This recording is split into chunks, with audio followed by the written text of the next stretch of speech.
lives left behind after a snowstorm. Icy sidewalks, toxic salt, eco space savers, ice everywhere that you're falling all over. How are you navigating the city in its winter doldrums? And are you throwing side-eye at the neighbors who don't shovel out their sidewalk next to yours? Slips and falls. $50 billion budget. The move could rankle congressional Republicans who have been pushing for increases in defense spending in recent weeks. Earlier this week, the Defense Department was told to submit lists of probationary employees to Elon Musk's DOGE service.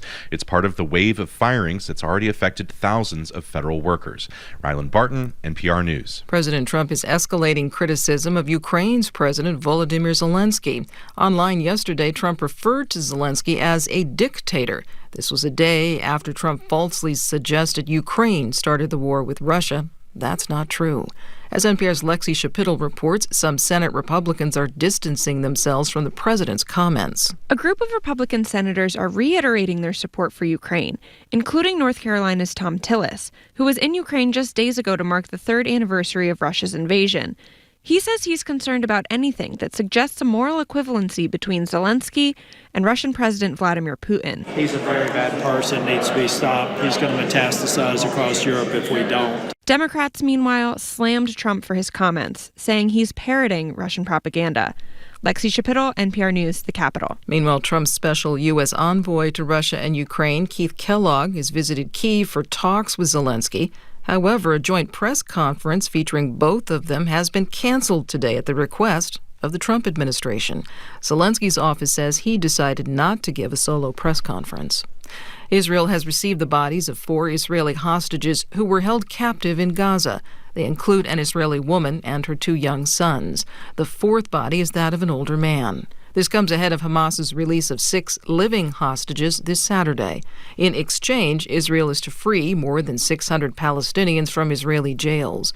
NPR's Kat Lonsdorf says this concludes the release of hostages in the first part of the ceasefire agreement. This first phase of the deal ends on March 2nd, and so far talks for the next phase haven't started yet. They were supposed to start weeks ago.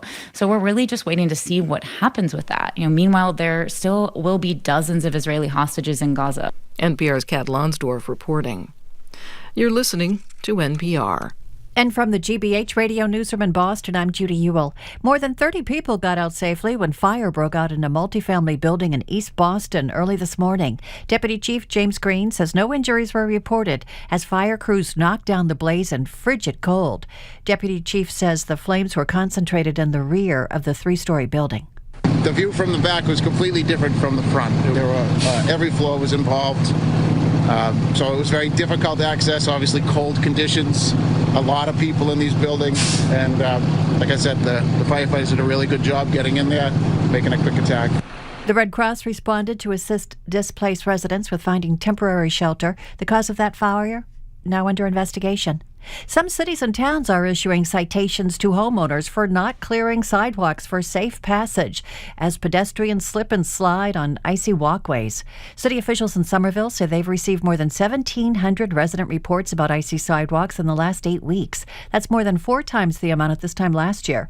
Mike McCauley of Somerville says he's noticed that some residents aren't cleaning up after storms. I just a few blocks away hit a patch of ice because, nothing had been cleared for whatever, 3-4 days.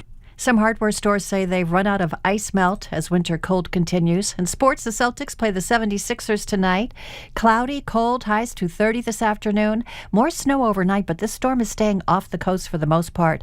Lows in the 20s. Cape Cod could get some snow from this system. Mostly sunny Friday and Saturday, highs in the 30s. Right now it's 20 in Boston. This is GBH. Support for NPR comes from USPS. USPS Ground Advantage Service keeps customers in the know when their shipment leaves the dock, when it's on the move, and when it's delivered. Learn more at USPS.com/in-the-know. This is NPR.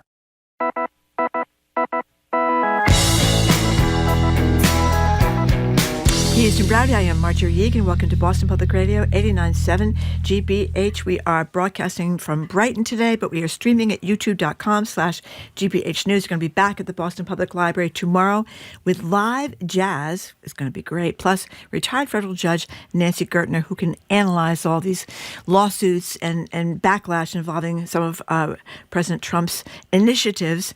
Also, Globe Advice columnist Meredith Goldstein, Love Letters columnist, and our new media analysis segment, Press Play. How do you like that, Jim? I like it. I like that. We're going to start with our colleagues. Callie Crossley and Adam Riley will join us to talk about the media. Can I just tell you, your tease is longer than the segment's going to be tomorrow, but it was excellent. It was really You're just good. annoyed because it's me talking, not Maybe you. I was, maybe I Okay. isn't. First, though, here with us on the line is Chuck Todd. He's the host of the Chuck Toddcast, political analyst, former moderator of NBC's Meet the Press. Hello there, Chuck Todd.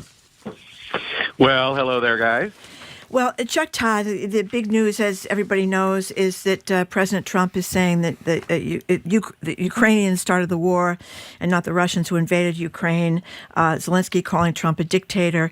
We do seem Trump to calling Zelensky a dictator. I'm sorry, did I say it backwards? Yeah. I'm sorry, I said it backwards. But we are seeing a couple of Republican senators, I'm going to play some sound from them in a minute, at least a few, saying Ukraine should at least be in the room, which they're not now, during negotiations with Russia because Vladimir Putin can't be trusted. Here are GOP Senators Roger Wicker, he's from Mississippi, John Kennedy from Louisiana, and Lindsey Graham from South Carolina. Peace talks that might get a fair result would definitely need to have the Ukrainians at the table and make sure that European interests are considered and carefully weighed. Vladimir Putin has a black heart. He clearly has Stalin's taste for blood. There will be no deal without Ukraine being consulted and on board because it won't work. So is this the tiniest bit of resistance from the GOP or what? We're going to find out. I mean, the most disconcerting thing about the last 72 hours is, did our country switch sides? Yeah. Like, that's the hardest. And I sit here, I'm not trying to be flippant. It's like made me sick to my stomach. It's so, and it's sort of like you just feel powerless.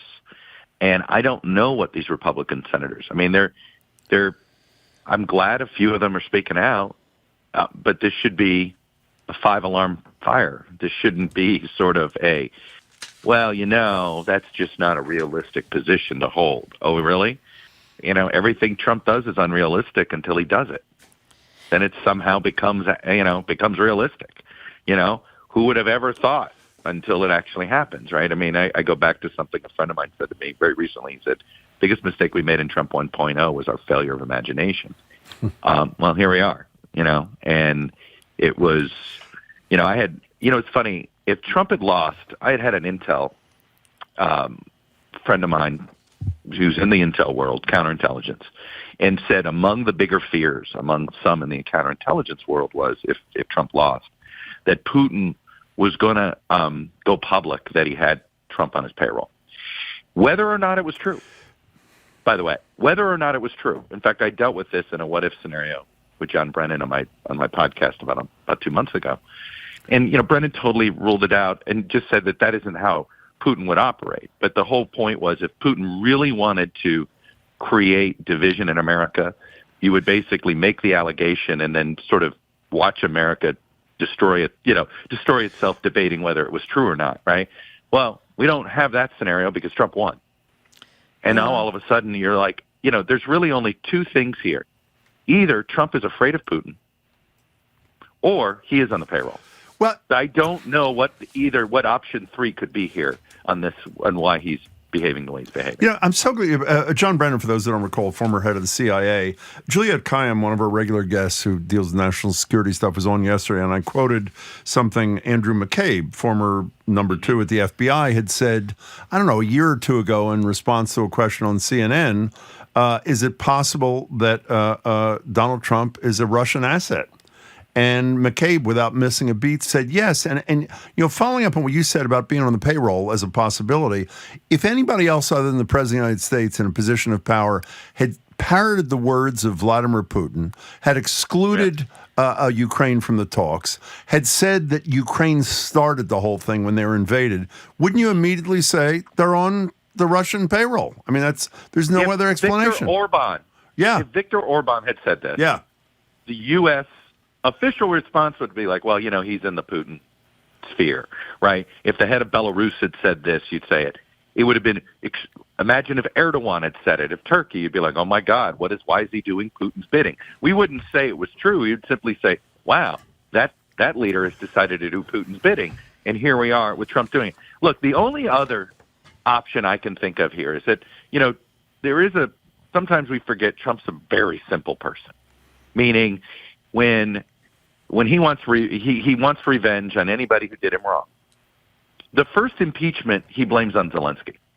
Right. And I think we probably haven't fully appreciated that. Now, that's a very good point. He do, now that doesn't still rule out that he's got some weird either fear or relationship with Putin. But the only other option that could explain his behavior is that he's so mad and angry, he's just going to take out the first impeachment out on Zelensky. And it wasn't his fault, but he wants to blame him, right? He wants to blame Ukraine somehow for Biden's election. He sort of has I think he wraps Ukraine up in his failure to win re-election in 2020, right? And that's where, the manufactured Biden scandal and all of those things, which of course is what the entire Zelensky impeachment was about, right? Was Trump holding up weapons and money for political reasons. And so maybe this is just his pure revenge fantasy on that front. But, what's scary here is there's nobody around him. I mean, Marco Rubio. Exactly. Oh, Big my God. anti-communist guy, right? Yeah. I mean, not anymore. This is the equivalent of Marco Rubio saying, maybe we ought to work with the Castro regime. Well, I'm sorry. That's the absolute equivalent. I've enjoyed, people keep retweeting things that Rubio said about misinformation in 22. This is in 2022, right? Not like 2016 Marco Rubio, who we have all written off, right? Who said Trump was a con man. This is 2022 Marco Rubio, who already was finding his way into the Trump orbit, but was at least still a rational anti-communist. I just want to mention, Chuck, our own congressman from Massachusetts, Seth Moulton, a Iraq War veteran. He's a Democrat, obviously, not a Republican. But he was on CNN last night, and he was comparing what Trump just did and saying, imagine if Franklin Delano Roosevelt during World War II repeated Hitler's talking points on who invaded Poland, or if FDR blamed America, not Japan, for Pearl Harbor. I mean, Marjorie, it's the same thing, isn't it? Look, at least Neville Chamberlain didn't blame the folks in the Sudetenland for Germany invading. That's right. At least Neville Chamberlain didn't do that. He was an appeaser, but he at least lived by the truth. And this is the thing, again, is, I think the question that would really get under Donald Trump's nerves is, why are you so afraid of Vladimir Putin? You really are afraid of him, aren't you? You're that weak? You really are, because, we all know how much he hates the perception of weakness here, but this really is. I mean, this is him fearing Vladimir Putin. He's afraid of him. What is he afraid of? Why are you afraid of him? Be the constant question I would come out and just sort of make him say crazy. Okay. Can I complete the loop on Marco Rubio for 1 second about recent statements and watching video that is now horrifying? Well, is horrifying based on his quote evolution. There was no stronger Republican defender of USAID and the impact that had around the world and how beneficial it was to us, not just the people we helped. And obviously now he is participating in the dismantlement of the program. Yeah. This is very scary, as you said, that we've switched sides and now we're supporting our enemies, which some people would say is a treasonous thing to do, instead of our allies. But it doesn't seem to me, besides these little whisperings that we just played at the top of the show from Graham and Kennedy and Wicker, I mean, and I guess John Thune and maybe Tillis a little bit, but I mean, no one seems... It's more than yesterday. They're afraid of their voters. They're afraid of their voters, and more importantly, I really believe, I don't know if you read the piece about the death threats against Tom Tillis when he was openly pondering to go with Pete Hegseth. I've had conversations with former Republican senators who told me the reason they're not going to speak out anymore is not they could handle the threats against them. It was the threats against their kids. Yeah. And they were just like, I couldn't do it. But and this is somebody who, and I'm sorry, but you know what? Everybody is collectively making the same decision. And all of a sudden you have people rolling over in Capitol Hill. And let's be honest, the press corps is not acting very robustly here by rolling over and letting AP fight on its own, signing secret letters, but don't go public with them. I mean, it's appalling. I know what's happening in that press room. Their bosses are telling them, don't do it, don't make a public stink, right? They're all afraid of losing more access. And you're like, what do you care? You're getting access to BS. But you don't need the access. We discussed this the other day. For principles. And I had forgotten this example, is when the Obama administration barred Fox News from I was a part of that. I stood up. And explain what happened. Explain what happened and the I solidarity. I did it because this was a principle. We had an agreement with Fox, whatever you thought of. Now, guess what? That version of Fox actually at least resembled a journalistic organization. I've said this a bunch of times, and it makes people squirm.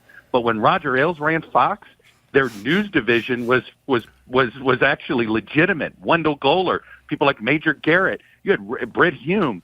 Now the leadership with him gone, he understood if you wanted the primetime taken seriously, you had to actually be semi-legitimate during the daytime. But Chuck, explain. They don't do that anymore. Explain what you and your colleagues agreed to do in support of Fox the News. The Obama White House. This was I remember it was during, I think it was the auto bailout, and they were going to do a round robin, and they were going to do 4 of the 5 networks that are a member of the pool. With Ken Feinberg, who's the big compensation czar. Yeah. Right. ABC, CBS, NBC, and CNN, and they were going to leave Fox out. And we just said no. Well, first of all, we're in a contractual relationship as the 5-member pool. I couldn't go through the history of that, which I did on a podcast with the Bulwark yesterday, actually, about how these pools sort of first were created and why they were done, et cetera. But we stood by them basically for this moment. Because I've always said this. Every White House, Democrat or Republican, in my professional career, has always tried to limit access to the press. Always. Yeah. They're always trying to do it. And you have to stand up, and you're a member of Team Press Corps when you have the responsibility of becoming a member of the White House Press Corps. And if you want to just sit there and just have your access or go golfing with the president, like somebody who claims they're a journalist on Fox does, you could do that, but you should at least fight for access, because I know this. Does Fox want President Wes Moore to tell them what they can call things in 4 years? I bet you they don't. Let me ask you something, though. Who's playing golf with the president from Fox News? Who hasn't? You could Google it. Okay, go ahead. Google it. I'm sorry, Margaret. I am being very disciplined. Okay. I said I wouldn't, okay, name fine. call here. Okay. Go ahead. But this is somebody who I've defended in the past, who I'm sorry I've defended. Okay, look it up, Jim, while I'm asking my next question. So here's what I wonder, though. And I'm not a heroic person. I could never go out and become a female Marine or anything like that. But if you were a United States Senator and you were getting death threats directed at your children, which is pretty terrifying, I get it. Wouldn't the right move would be to resign and saying why Correct. You're resigning? 100%, Marjorie. I believe, look, I do not feel sorry for public officials who say, oh, my God, the public's being, they made the choice. Nobody forced them. Nobody put a gun to their head to run for the United States Senate or for the House of Representatives. Right. Okay? They made a choice that they wanted to stick their neck out and be a public servant and represent. And you know what? That's right. It comes with a cost. All right? It comes, I spoke out, and it came with a cost. Yeah. I was aware that it was coming with a cost. But the question is, can you sleep at night? Okay? So everybody has their own moral code, their own moral compass that they go by. But I really have no empathy for any elected official who says, well, I'm scared. Well, then don't run for office. Leave now. We don't need you there. The reason you chose to do this, I do not feel. You decided to put your family in this position. It is not easy. It was eyes wide open. We've known this. Now, there's no doubt Donald Trump is trying to mainstream political violence. And by releasing the entire January 6th crowd, hey, guess what? Maybe Stuart Rhodes shows up into your congressional district and tries to intimidate you. Well, if you're going to be that easily intimidated, boy, we're lucky you weren't sitting there when the Nazis were trying to make progress in America back in the 20s and 30s, or when the Confederacy was trying to march on Washington, D.C. in the 1860s. Okay, I also the think answer of is Shay Moss and her mother, the two women that were the election workers in Georgia, who had to move out of their homes Lives because destroyed. of the threats. And They're not elected officials. They're not elected officials. And they are real victims. Exactly. Because elected officials, I think you could probably get another job if you were a United States Senator and you resigned. Okay, Brett Baer is the answer. Now, let's move on. I don't know, I don't want to be criticized by you, Chuck Todd, because you have a little more experience than I do in this realm. But I said to Marjorie yesterday is in terms of resistance, we talked about a few Republicans and what the press is doing responsibly or irresponsibly. I said to Marjorie, I thought the Democrats, in terms of their response, should go full Matt Bevin. What do you think about that strategy? You love that? Yeah, I know. Explain to people what you tweeted. Half an hour who full Matt Bevin is. I had to look it up. I didn't know. Exactly. I didn't know. So they put out a memo. The House Democratic Super PAC puts out a memo about these new ads. That, by the way, it is good messaging, right? Medicaid cuts are very unpopular. Medicare cuts are very unpopular. And they said, watch out, the Republicans are going full Matt Bevin. And I'm going, why are they citing the Kentucky governor from 2015? Okay, the guy was the governor. He won his governorship in 2015. Yes, he was sort of one of these people that didn't believe in and didn't want to have that stuff. He's not alone, but you're sitting here trying to rally the troops, and you're going to go, and we're going full Matt Bevin. This is really going to get everybody. I mean, they really don't know what they're doing over there right now, do they? You're just sitting there going, oh, my God, they really are in a messaging black hole. I mean, look, I'm glad they're trying to put out some TV ads or something, I guess. But, if you're really upset with Donald Trump right now, the Democrats deserve a lot of blame because they really created a set of conditions to be a very unlikable political party last year. Well, did you see the Reuters Ipsos? I mean, this is the good news. The Reuters Ipsos poll, for people who haven't seen it yet, one of the numbers in the poll, I think it came out last night, this morning, whatever, American people, is the economy on the wrong track? It's up 10% in 1 month, which is pretty significant. I mean, it's pretty clear. No one can find any eggs. The economy is what got him the job, and the economy is what might erode support, no? In a rational world, yes. And I do think we're already seeing it. I mean, I said that he'd be at under 45 for the rest of his presidency by Memorial Day. He may beat that. He may not make it to March Madness. We're there because people don't like this. What is right? this? And I think what is this? Mass firings? The chaos. They don't like the chaos. They don't like the constant agitation. You know who really doesn't like this right now? Corporate America suddenly doesn't like this. They thought they wanted this. And guess what? There's a big sell-off in Wall Street this morning, again, because this instability he brings with the economy. I'm going to put tariffs on everybody. Maybe I won't. Maybe I will. Maybe I won't. Well, how do you plan for that? And then you have this crazy, DOGE thing, which, of course, here's the thing. It is popular. Everybody assumes government wastes money except for the government money they get. Okay. Excellent point. And this is why it's always been impossible to truly cut government. One person's waste is another person's lifeline. Yeah. And this tech bro, because he's never lived it, I think the uncomfortable truth about these tech bros is many of them believe humans are standing in the way of progress. And they don't care if people die, if the population thins, because the people that die are the ones that have been holding us back. If you think I'm making up this ideology, go spend some time in Silicon Valley and read up on Peter Thiel and read up on these guys who just absolutely see humans as in the way of progress, right? They just believe that much that technology can solve all these problems. But that is not government's role. Government's role is to help everybody, and that is not something that computes with Elon Musk's brain.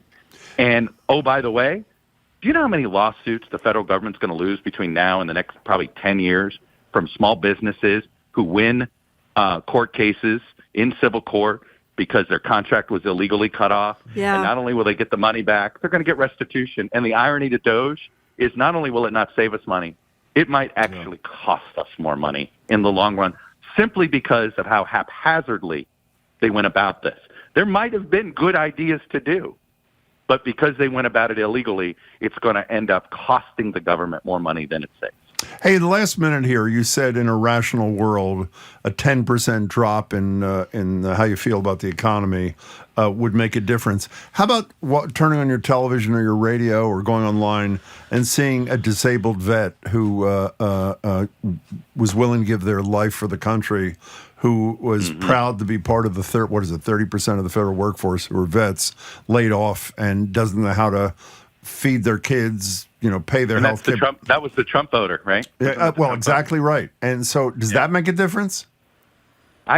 It all depends. I mean, the reason I say in a rational world, I am very concerned the information ecosystem is so broken that it is very hard to see this information break through to some of this. There is a, I want to use this phrase carefully. There's a cult-like following to MAGA. Not everybody who voted for Trump is a member of the cult. Hard stop, right? But some of these people are only getting cult information, if that makes sense, because of the ecosystem they live in. And it's hard. If you give them new information, they're rational thinkers, okay? The question is, how does this, how can the rational world penetrate the irrational gatekeepers that sort of prevent the normies of the right to hear rational information? And that's a real concern I have. That's why I say rational world. They exist if they hear the messaging. Will they hear the messaging? Because you're not getting it in a box. Well, you know what else, Chuck? The Times did a bunch of interviews with federal workers that had lost their jobs. One of them was a Trump voter. And he didn't blame Trump. He blamed Elon Musk. And I wonder when this is all said and done and the chickens come home to roost on DOGE, whether that, for the Trump person, is going to be the answer. Trump didn't do it. Musk did it. Well, you never know who you have to make common cause with. I remember telling my wife during Trump 1.0, be careful. Somebody you don't like now might be the hero of this story. Do you know where I'm going with this? No. It could be that Steve Bannon is the guy that sort of saves us from the oligarchy. Always loved him. Well, he's sort of a populist, I guess. Right. Well, actually, he might be a real one. Like, maybe the blind squirrel, the broken clock is right twice. Yeah. He is anti-oligarch, and I think, principally so, right? I think in his own way. He wants to burn it all down. Musk only wants to burn down the poor people. That is exactly right. From the richest to the poorest. Chuck, as always, great time with you. Thanks for your insight, and we'll talk to you soon. Well, I'm unplugged. You guys are taking advantage of me while I'm unplugged. That's okay. We'll take every advantage all we can, Chuck. Thank you very much. Guys. Take care.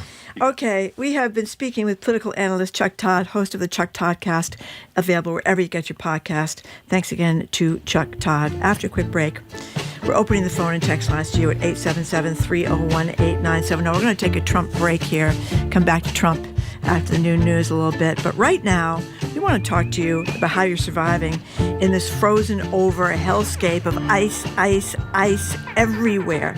Are you walking like eggshells? Are you falling down yourself? Did you wind up in the ER? Are you a nervous wreck about going out of the driveway to get in your car? We're calling for more sleep maybe on Monday, which would be great. Iceland. That's next on Boston Public Radio, 89.7 GBH, and streaming at youtube.com/GBH News.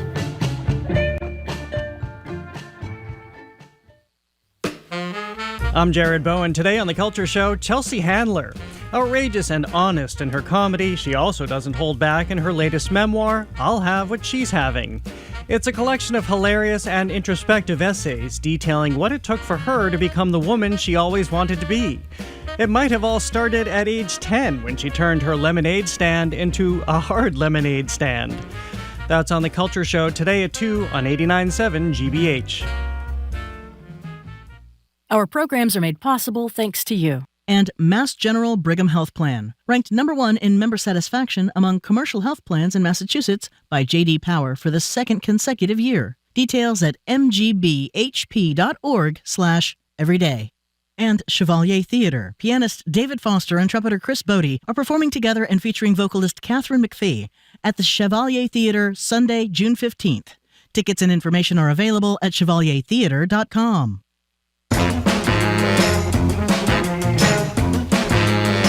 Welcome back to Boston Public Radio. Mark Regan, Jim Browdy, streaming at youtube.com/GBH News. We're live at the Boston Public Library tomorrow. Retired federal judge Nancy Gertner, Globe Advice columnist Meredith Goldstein. Great music, jazz actually tomorrow. And our new, we think, weekly media analysis segment. Yeah, we're Press all Play. excited. Tomorrow, two of our colleagues who used to appear on Emily Rooney's fabulous show, Beat the Press, on Channel 2. Callie Crossley and Adam Riley will join us. We're taking a moment to check in with you on how you're navigating the death trap that is totally enveloped the sidewalks and roads of New England, which is now one giant blanket of ice. And if you thought salt was the solution, there's an apparent shortage of ice melt, of course, with hardware shops struggling to keep their inventory in check. And if you get it, you can only do the stuff that doesn't damage your dog's paws, etc. Give us a call or text us at 877-301-8970. As Marjorie just said, with more sleet in the forecast for next week, some of it coming today on the Cape and Islands, by the way, has the brutality of this winter made you icy on the inside, too? Are you feeling bitter, or as Henry Santoro might say, salty, about that one neighbor who's left their portion of the sidewalk totally covered in ice? The neighbor who keeps dropping the kind of salt that's going to kill your dog if they take so much as a lick of it. Gets in their little paws. Exactly, and it burns. And you have to, take it out. Well, you warm it with. That's what I do. That's what I do. I put my hand under the paw and warm it. Nice. Put the paw in my hand. Okay, and how does it make you feel? This is another one. When you walk down the sidewalk and the person next door to you who shoveled it only shoveled the width of one shovel. Okay, if you haven't already dislocated your shoulder, consider picking up the phone and calling us or texting us at 877-301-8970. By the way, on our former show, further proof that Marjorie's happiest moments are when I'm in misery. Oh. We had a caller who was one of our best callers. We haven't heard from him in years, by the way, from our old show. Remember what he said? Anchorman down. Anchorman down. One day when I was going to our old radio station on Morrissey Boulevard, I slipped on the ice. You slipped. And I literally almost killed myself. Marjorie, of course, thought that was funny as soon as she found that I was okay.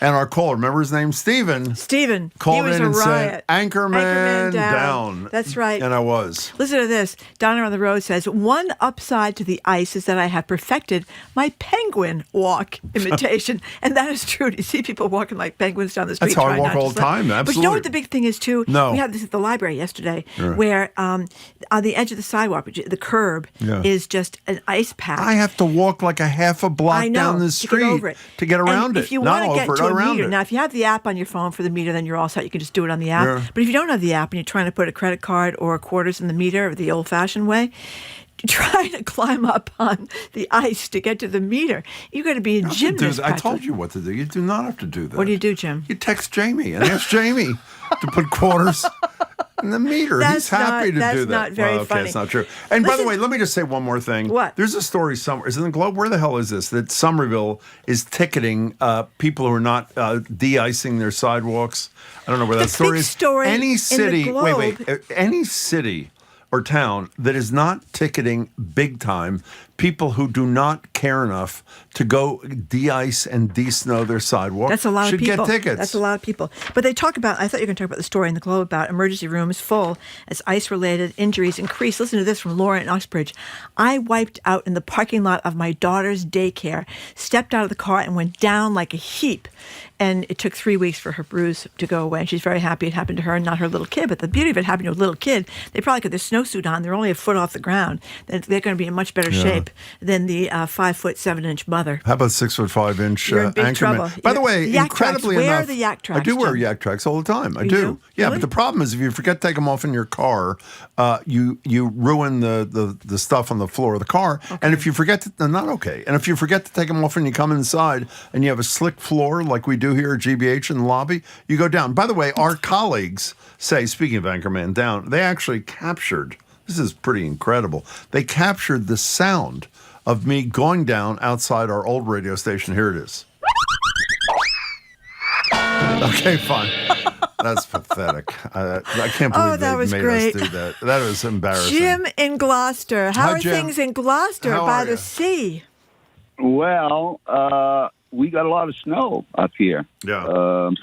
And not only, of course, the sidewalks are icy like everywhere else, but my big beef is the roads driving. It's like you're in a tunnel.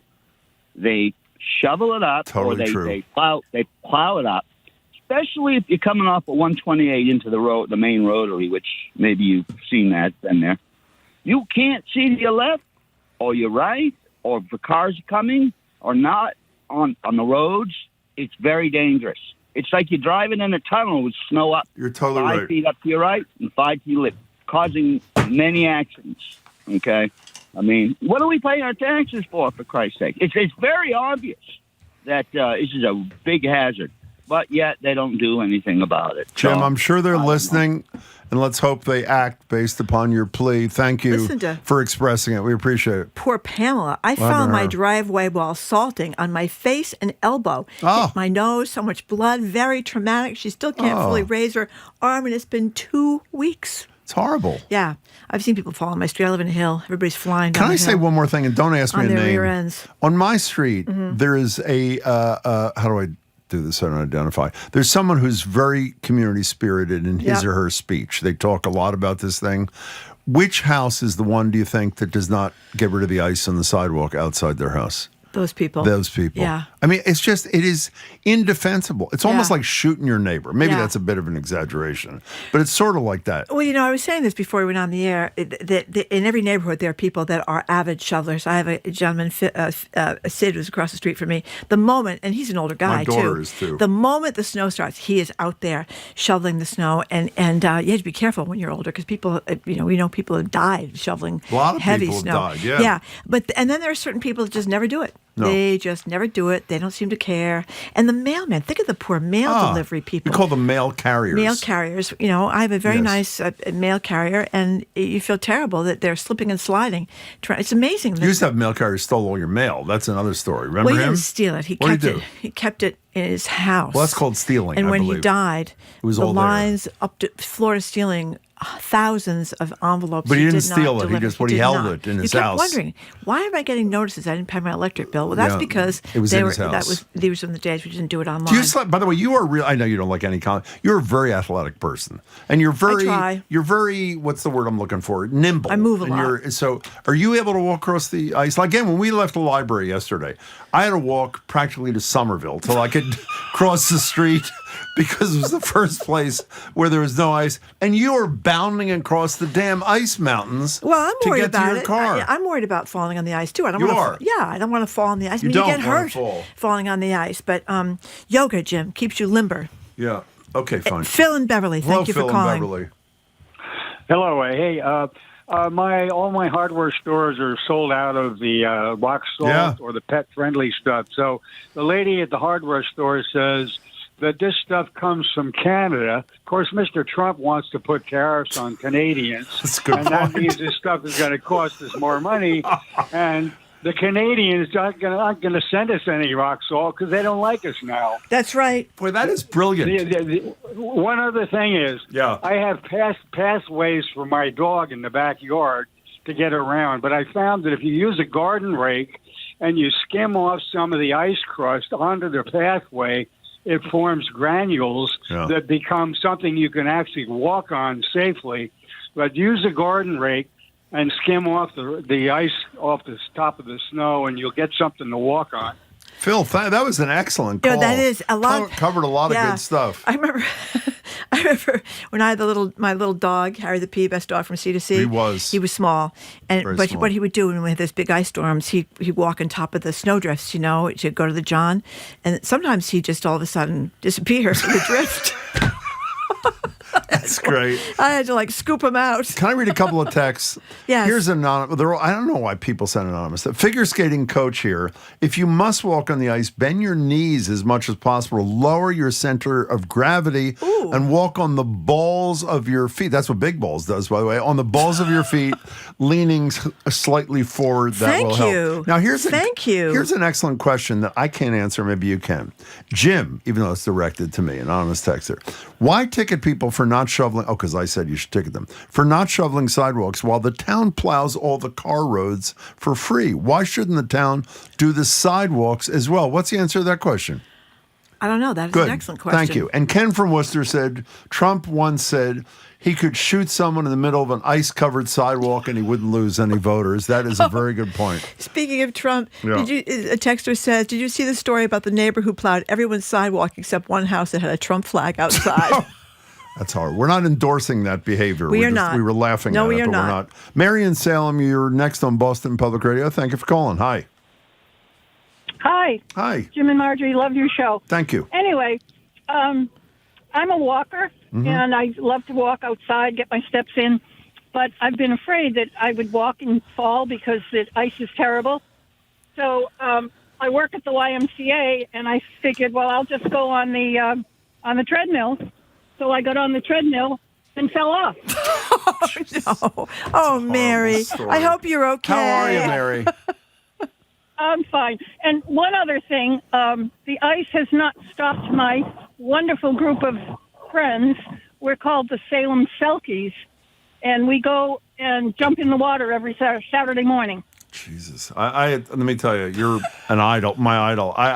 I don't get it, but I admire you for doing it. Mary, thanks for the call. We appreciate it. Listen to this one. I'm a house cleaner, and besides juggling all the stuff she has to carry, the vacuums and all the cleaning materials, now she says she has to skate to her client's house to get there because there's so much ice. You know, my kid who becomes focused on things that really matter like this has perfected the art of finding pet-friendly ice melt.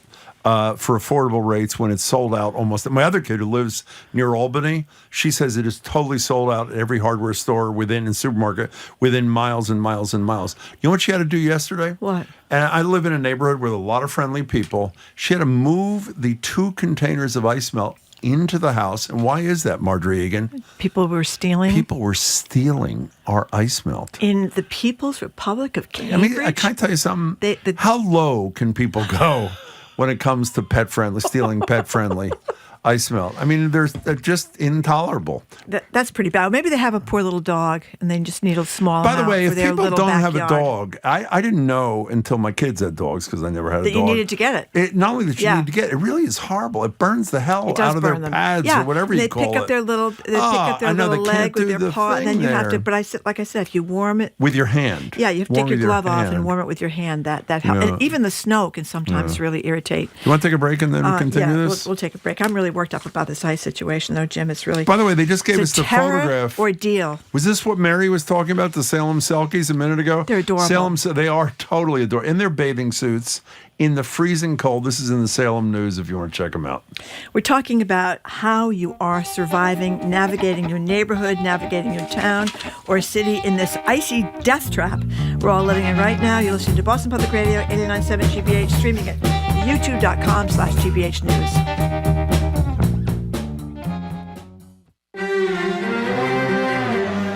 The Oscars are right around the corner. One nominee is a Latvian animated film that has no dialogue.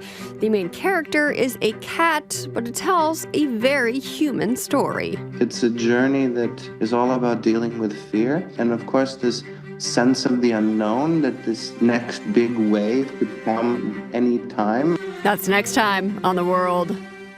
This afternoon at 3, here on GBH News 89.7. Support for GBH comes from you.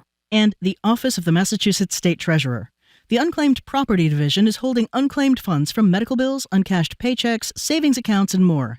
To see if you have any unclaimed money, you can visit findmassmoney.gov. And Bernadine Sung Megason with Compass Real Estate, serving buyers and sellers throughout Greater Boston. Learn more at homesbybernadine.com.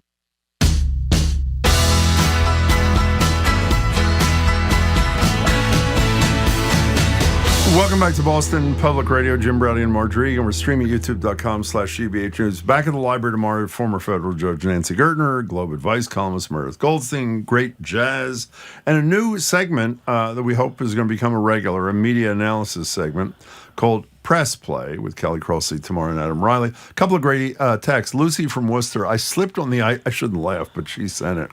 I slipped on the ice on an incline and slid under a parked car. So that. Jamie then says this happened to his sister yesterday at Market Basket.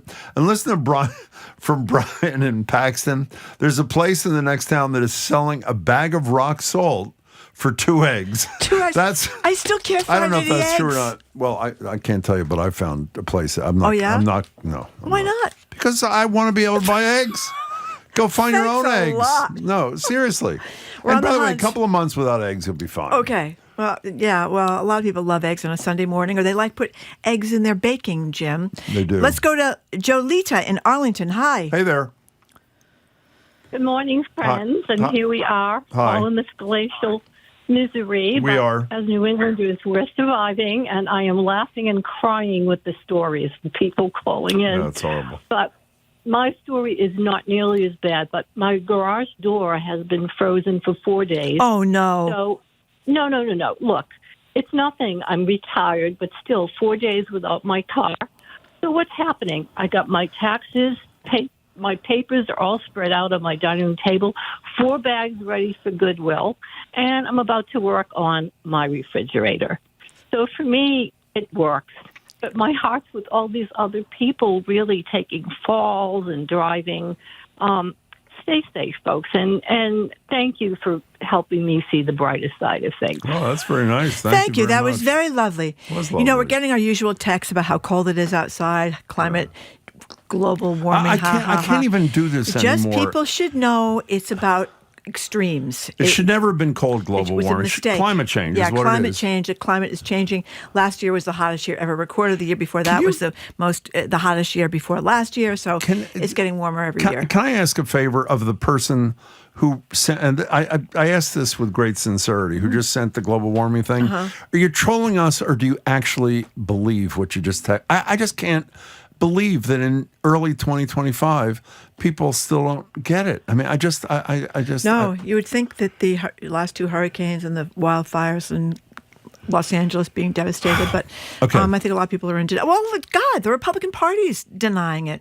I mean, they're cutting back all the wind farms and cutting back the charging stations. They're going along with Trump, who thinks that the ocean is going to move up. What did he say? 1/8 of an inch in 300 years? Or Thank some God, crazy though, thing they're like that. firing thousands of people at the IRS right when refunds are about to come out, because that's really good timing. I know. I was thinking about that. And Elizabeth Warren and somebody else, maybe Markey, someone else, went crazy about it, as they should, because a lot of people time their budgets based on expectation of a refund, by such and such a date.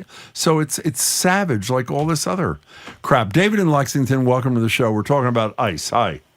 Hi, thanks. I love you guys. Thanks. And I especially love when you have sanity-inducing people like Chuck Todd on. But Yeah, he was great today.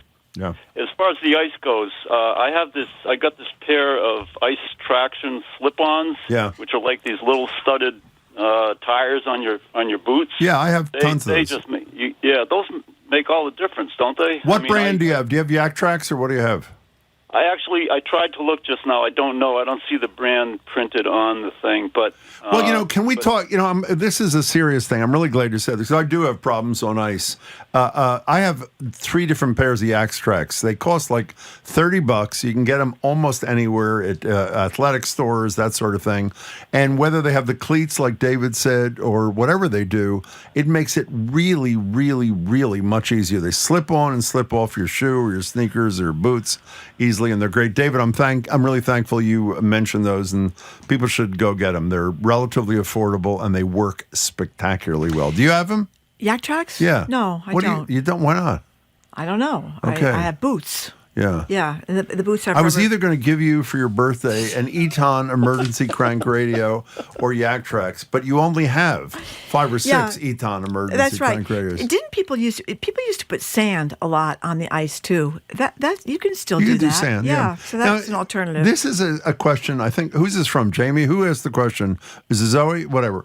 And I don't remember the answer. Maybe you do. Marjorie and I went ice fishing several years ago with what were they called again? The Fish Nerds. The Fish Nerds. They were Fish Nerds great. had a great podcast. Yeah, some place in New Hampshire. And it is true. Did Edgar go with us too? I can't remember. It could be heard the third. Did he go? No. Okay. It is true that because it was on ice, I had to be slid out on a toboggan because I couldn't walk. And the question, Zoe, or one of it, why didn't I wear you? Okay, Marjorie. Why didn't I wear? At Bill from Okay, Bridgewater. we'll get to him in a minute. Why didn't I wear Yak Tracks to get out to the Bob House? I think the issue, Jim, was that there was about 2 feet of snow on the pond, and that was the issue, having to navigate through the, so we had to carry So I you was out. slid. No, you didn't carry me out. You slid me out on a toboggan. I didn't. I laid down on a toboggan, and the Fish people. Nerds pulled me out We had onto the about ice. 5 people pulling me And by the out. way, as I've said before, but I'm quite proud of this, Marjorie, who's a big talker, Yeah. caught no fish. I caught no fish. I did whatever the verb You did a is great for job. for cutting the hole Yep. in the ice, and I caught a fish, which the Fish Nerds then grilled in the Bob House with beer. No, they didn't grill it with beer. We drank beer. It was fabulous. Bill from Bridgewater, I think, wrote this for Marjorie. I also slept yesterday, but I'm not sure. Well, actually, I don't know if we can read this now.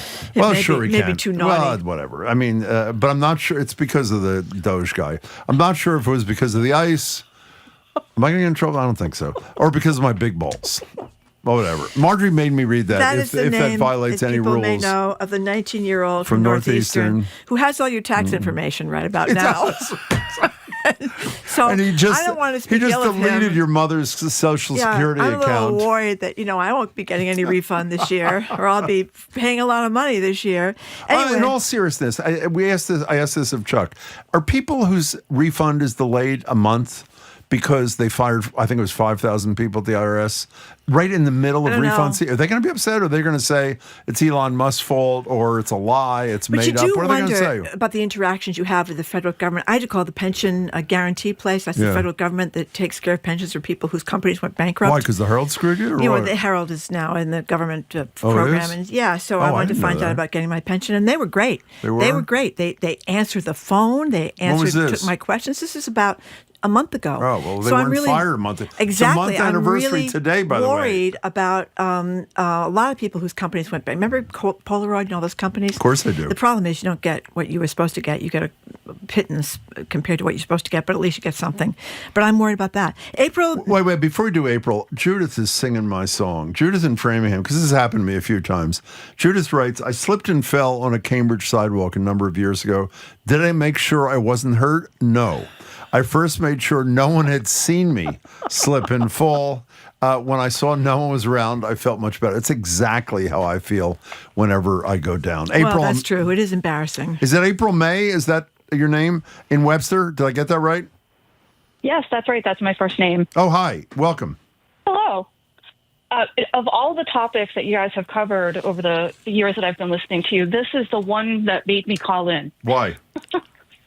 Well, this past Saturday, I live out, as you know, in Webster, Massachusetts, and my dad is 75, and he's disabled, and he has this huge social network, and he goes out. So Saturday night, he said, I'm going to go out with my friends. We're going to get together.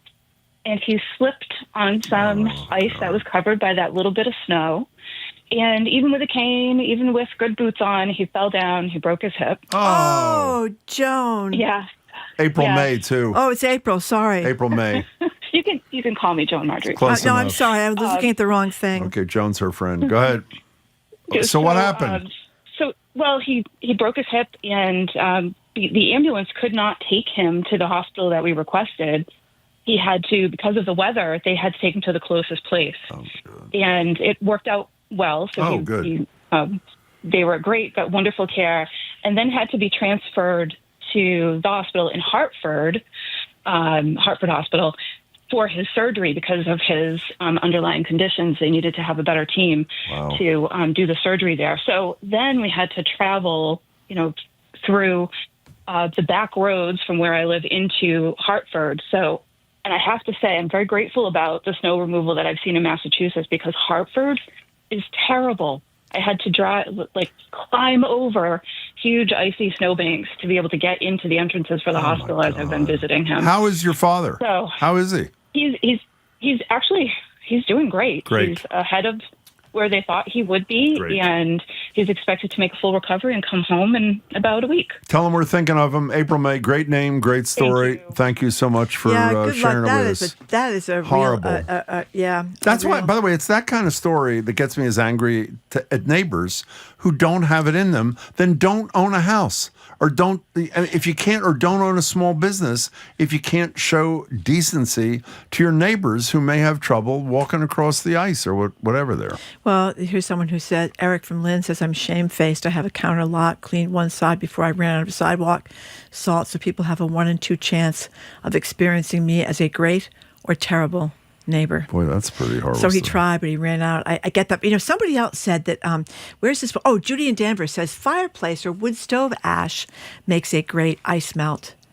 That's interesting. Read Gary in Wisconsin. I think we met Gary when he was out here. I can't remember, but it's a great text. Go ahead. Gary says, I got my GBH fleece hat during pledge, but it didn't help me when I slipped in my driveway. Maybe next time, think GBH snow cleats. By the way, that is a brilliant idea. Yeah, is that not a brilliant idea? A lot of people are talking about yak tracks or some form of those.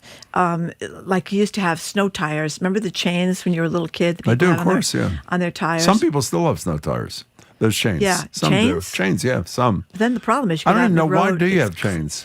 You destroy the roads? Why do you not have just snow tires? I think the chains will break on the highway, I think, yeah. Okay. Or you don't make that horrible noise, and it's just awful driving down the road. Joan in Providence, you have 45 seconds. Take it, please. Okay. Well, I have spent many winters in Portland, Maine, and I just wanted to, I guess, add to the man who said, why doesn't the city plow the sidewalk? Yeah, how about it? They do in Portland, Maine. They do? They have these little tractors, tiny little tractors, and a little man gets on it, and they have them all over the city, and they drive around, putt, putt, putt, putt, putt, putt. They don't make much noise, and they putt up the hill where my auntie lived and did the sidewalks. You can get up in the morning and walk anywhere you want to walk on the sidewalk. They're clear as can be. The snow might be piled sky high on the sides of the road, but the sidewalks are great, the streets are great, everything's beautiful. That's great. Joan, by the way, Zoe says Somerville always has those working on the bike pedestrian path. We're going to ask Mayor Wu next time she's here. How great would that be if they did the sidewalks? I know, it would be awesome. Somebody else suggested kitty litter. If you run out of asphalt, a lot of people have very good suggestions. Crampons? Maybe that's like yak like spikes? I don't know. Okay. Thank you very much for all the calls. This guy who we just lost a text, he said he fell down. He didn't even get up. He just slid into the house on his behind. That's my kind of guy. I'm sorry I don't remember who you were. The Boston Public Radio with Jim Browdy and Marjorie Egan. Just ahead, more smart conversation about what's going on in our community. That's right after an NPR news break here on GBH News 89.7. Funding for our programs comes from you. And Boston. D1 Boston. Online at gbhnews.org. GBH News. What matters to you? I'm Jim Browdy, head on Hour 2 of Boston Public Radio. Former Massachusetts Public Safety Secretary Andrea Cabral weighs in on a drama in the courtroom. Bodies of 4 Israeli hostages taken in the deadly October 7, 2023 attacks. The bodies include 3 members of the Bibas family who had become a symbol in Israel since they were taken hostage. NPR's Hadil Al-Shalchi has more. In a ceremony, masked Hamas gunmen stood on. Officials have been aghast at how the Trump administration has held talks with Russia without Ukrainian or European officials at the table. That's Lauren Frere reporting. An executive order that would give the White House greater control over independent agencies is expected to encounter legal challenges. NPR's Windsor Johnston reports the move is part of a broader effort. Departments under greater White House control. Windsor Johnston, NPR News, Washington. This is NPR. And from the GBH Radio Newsroom in Boston, I'm Judy Ewell. The MBTA says it's making progress hiring sorely needed bus drivers. That's after the agency was forced to cut service on several routes in 2023. The T's chief workforce officer, Ahmed Barnes, says the number of hires is up significantly after the T offered new signing bonuses and negotiated a new contract with drivers. Since the signing of the 589 collective bargaining agreement, we've seen a increased growth in the bus operator headcount for active headcount of 16%. Those new hires mean the T has more than 1,600 bus operators. Massachusetts. Federal authorities say the Trinitarios gang has terrorized communities across the state, including in Lawrence and Lynn. Prosecutors say the gang's alleged leader was among 8 suspects arrested yesterday. Another wintry day in New England, cloudy, cold, highs in the 30s this afternoon, just 26 in Boston. This is GBH. Support for NPR comes from NPR stations. Other contributors include Indiana University, establishing the IU Launch Accelerator for Biosciences to drive healthcare discoveries and train the next generation of innovators. More at go.iu.edu/IULab.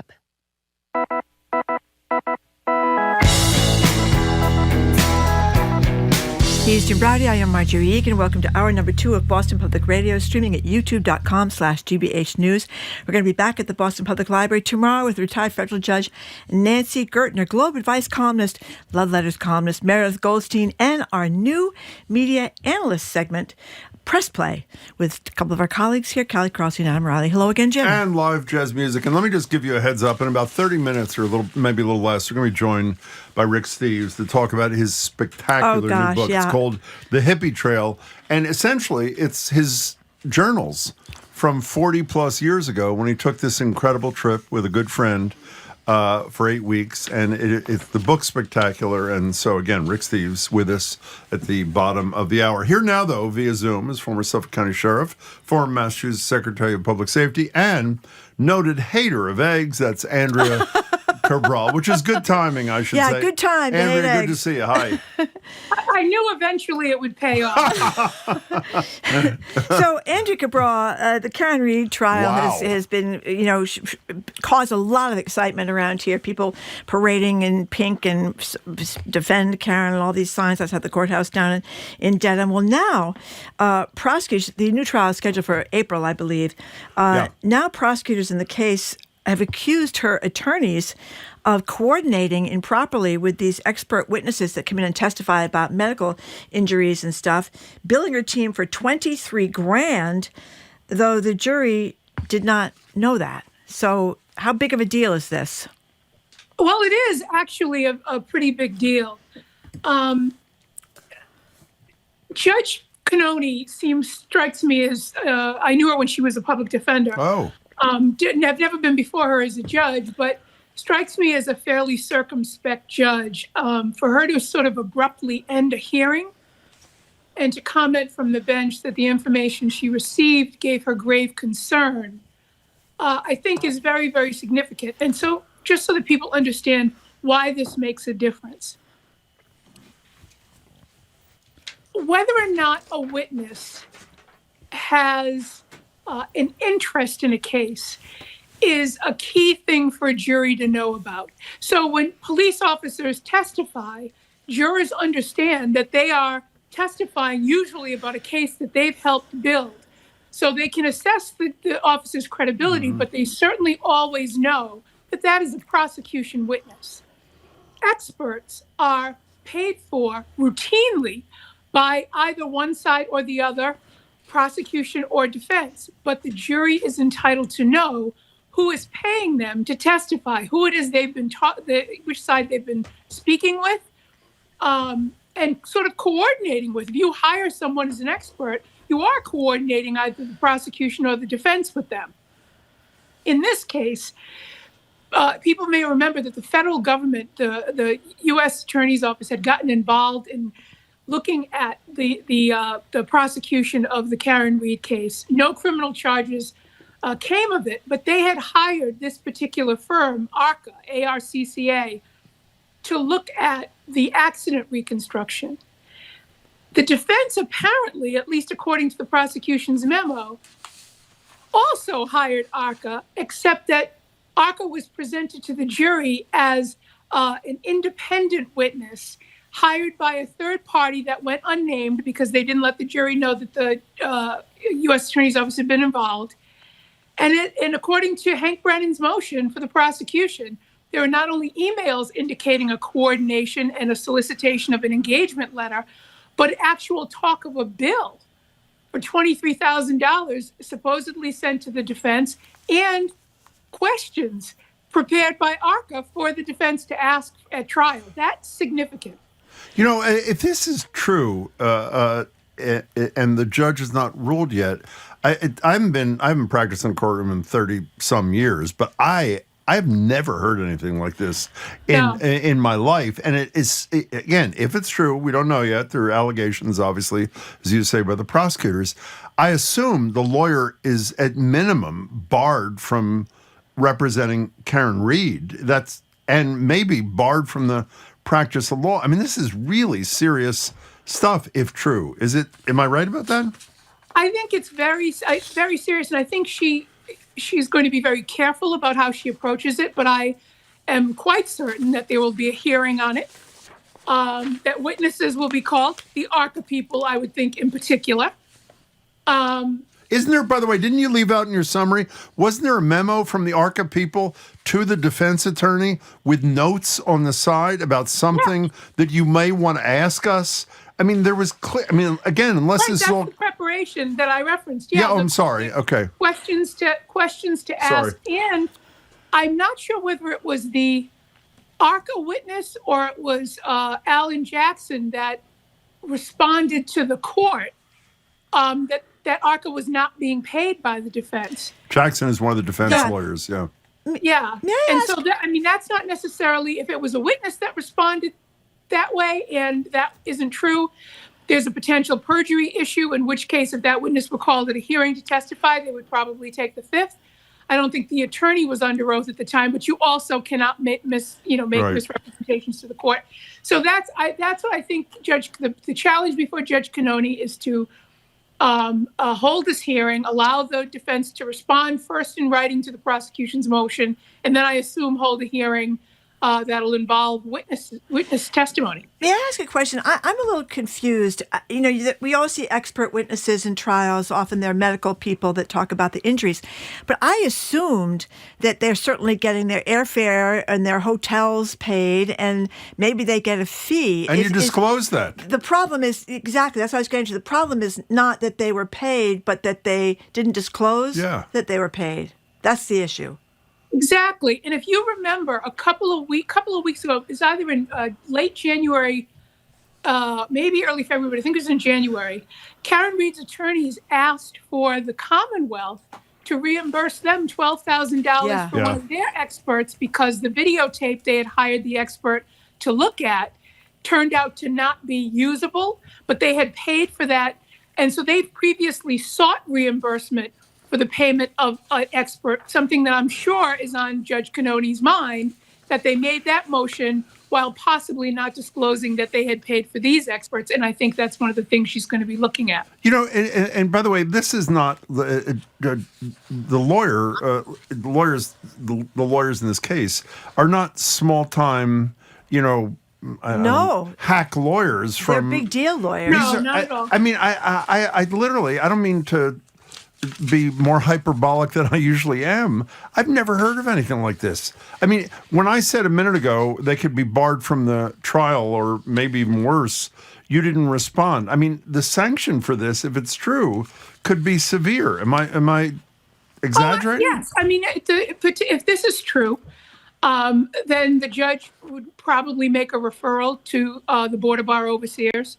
Certainly the DA's office could register a potential complaint, but that's why I keep saying over and over again, this is going to be a careful examination. On the one hand, you cannot invade whatever privileged communications there might be between the attorneys and Karen Reed. On the other hand, you probably do want to look at any documentation that indicates that they were engaged in writing, that there was a bill that was submitted and a bill that was paid. You're going to want to look at all of that. Well, one last thing, and then we can move on. I don't understand how, if true, again, and we've emphasized this, this is what the prosecutors are saying. We don't know what the other side is yet, and so we'll hear that, and as soon as they explain it, we will promise you we'll share that with you. How can a judge, if true, allow a lawyer who's made this kind of misrepresentation to the court that I think is so material? How can they trust that the lawyer is not doing it with the next witness and the next witness and the next witness for the defense? I mean... Well, they can't. It wouldn't be the first time that a lawyer who has made a misrepresentation to the court, even one that's potentially as material as this, hasn't continued on in a case. I have to tell you, I'm not exactly sure whether or not or under what circumstances removal of an attorney is mandated. I certainly know that they don't want to start from scratch on this. Yeah. And some of it is up to Karen Reed, because the person has a right to choose the attorney that they want, regardless of what discipline might ensue. And then again, if this is true, Karen Reed has had no knowledge of it, she would have an ineffective assistance of counsel defense should the case go on with these two attorneys and she be subsequently found guilty in a mistrial. It's a huge mess. And by the way, let me state the obvious. Nothing I'm saying has anything to do with the guilt or innocence of Karen Reed. The prosecutors aren't implicating her in this situation. They're talking about the conduct by the lawyers and the expert witnesses. And so again, we will promise you, we will return to this as soon as we have heard more from the court and from the defense. We're talking to Andrea Cabral. So people probably know that President Trump wanted corruption charges dismissed against the mayor of New York City, Eric Adams, supposedly so he could carry out his mass deportations. When the Justice Department asked the cases to be dismissed, the interim U.S. attorney for New York, this woman named Danielle Sassoon, a Republican, and 6 of her colleagues resigned. 7 now. Is it up to 7 now? now? Up to 8 people, yeah. Well, there's this district court judge, Daniel Ho, who's had a hearing yesterday about this case. What's going on with this? What's the status of this case, Andrea? It looks like a duck, walks like a duck, quacks like a duck, and to me, it's absolute corruption. Whenever you have an exodus of professionals from an institution like the DOJ over a decision that is made by a political person, and keep in mind, Pam Bondi is the Attorney General, the former attorney for President Trump, and election denier. Right. And the person who actually ordered these prosecutors to dismiss this case is Emil Bowe, another one of his personal attorneys. The word unprecedented now has no meaning with regard to anything that this administration does, but this level of corruption even exceeds what he did in his first term, retaliating against Michael Cohen and trying to weaponize the DOJ and all other particulars. Emil Bowe apparently said outright that the dismissal of the charges has nothing to do with the strength of the case.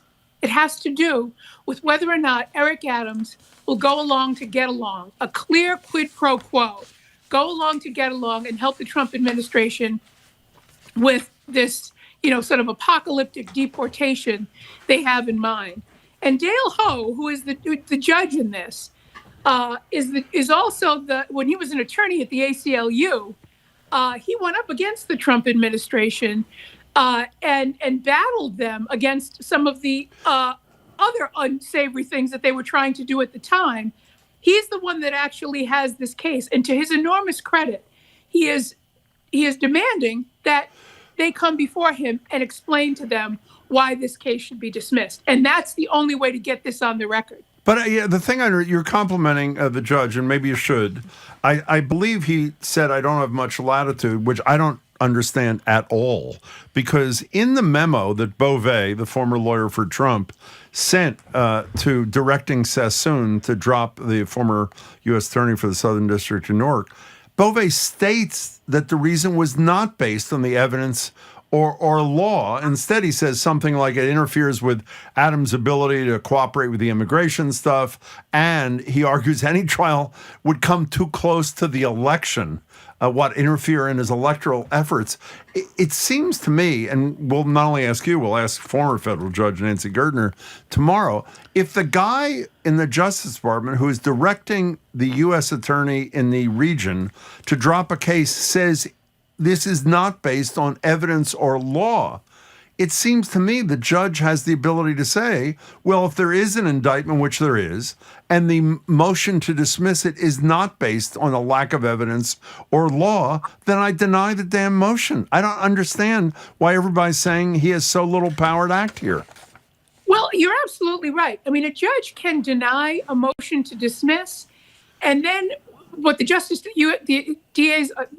office, the DOJ would have to do is, I assume the federal government can file what we call a nolle pros. I mean, the state level, it's a nolle pros, which means you can move in the interests of justice, is what it's supposed to be, to dismiss a case. There's a separation of powers between the judiciary and the prosecution, which is part of the executive branch. Whether or not to bring charges is exclusively the purview of the prosecution. And in that respect, a judge cannot force a prosecutor to go forward with a case.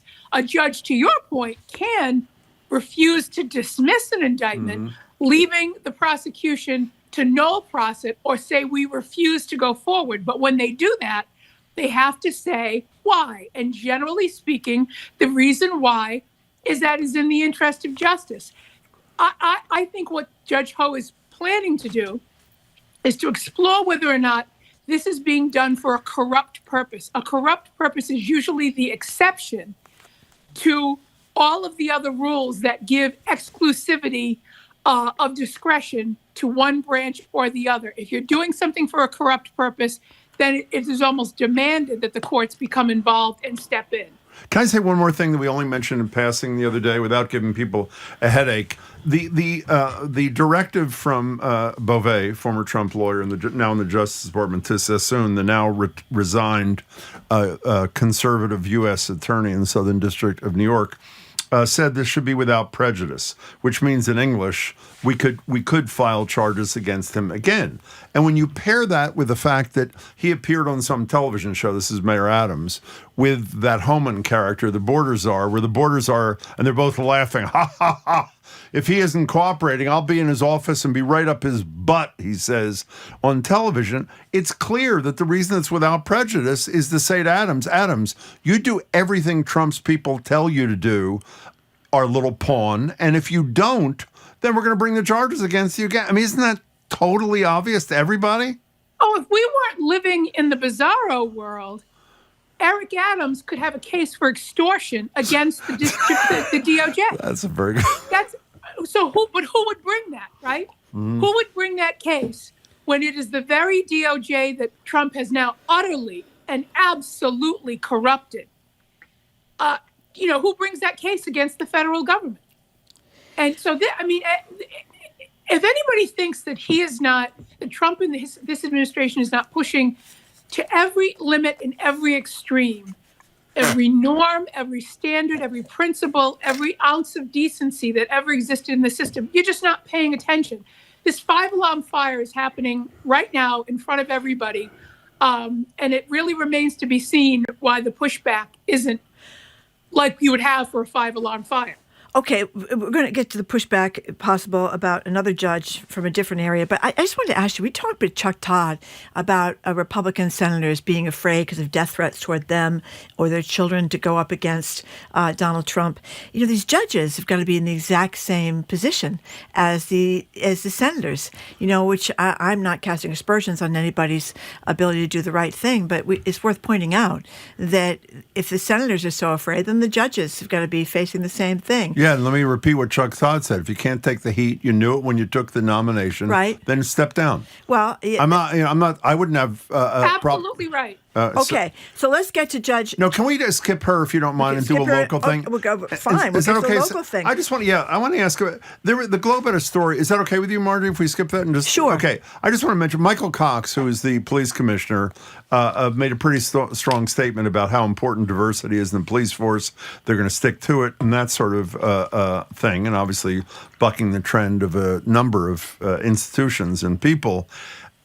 When Bill Evans used to be a monthly guest on our show, and same with Marty Walsh when he was the mayor, Bill Evans was the police commissioner, I'm sorry, they talked about the cadet program, which I'm sure you know a lot about, which was a way, I was going to say to get around, I don't mean illegally to get around, civil service was not helping with the diversification of an undiverse police and fire department. And veterans often came ahead of everybody. Right. And the cadet program was a vehicle to bring greater diversity to the cops and I think the firefighters. I'm not sure if they had a cadet program.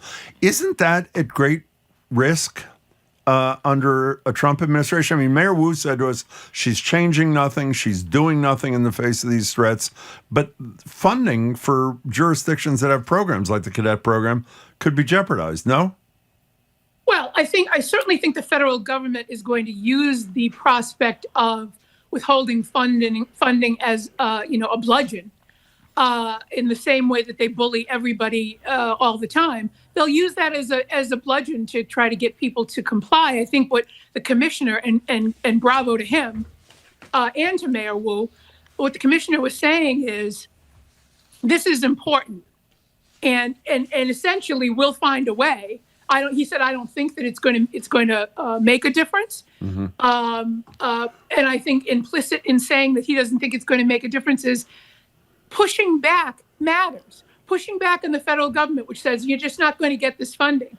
Whether you take them to court or whatever it is, pushing back on it matters. And I think he's probably prepared to do it. The question for me is, why is Michael Cox or Mayor Wu singular voices in the wilderness? Why are colleges and universities immediately removing DEI stuff? Why isn't there all of this collective pushback? And to your point, Marjorie, for senators, and your point, Jim, senators and judges that are afraid, did you learn nothing about how you stand up to a bully, even if that bully is the federal government? Don't you know you're stronger together than when you back down individually? So, what Michael Cox is saying is we see the value in this, and people are looking at the wrong thing. The question they should be asking themselves is, why is it perfectly okay to say that centuries of advantage on the part of white males, white people generally, we should be regressing back into that and not ever look at that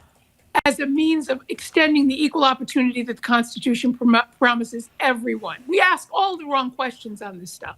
Speaking of questions, we're out of time, but I want to say Zoe reminded us of something we meant to mention several days ago and forgot, and you can tell us what your reaction to this is, not today, but next time, that outside the Oval Office, this is true, by the way, in the White House, there is a framed front page of the New York Post with Donald Trump's mugshot on it, and some people are wondering what message he is trying to send. You can tell us in a week what that message is. Andrea Cabral, it's been a pleasure as always.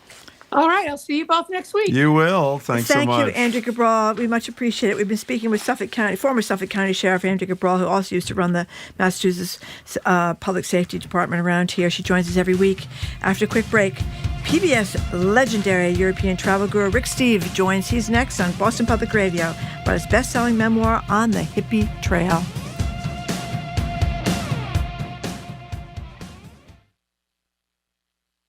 Americans spend $100 billion a year on lottery tickets. But how did we go from this? They started with a $1 ticket. To this. I play a $50 every day. I'm Ian Koss with Scratch and Win, a new podcast about how Massachusetts inadvertently sparked a gambling revolution.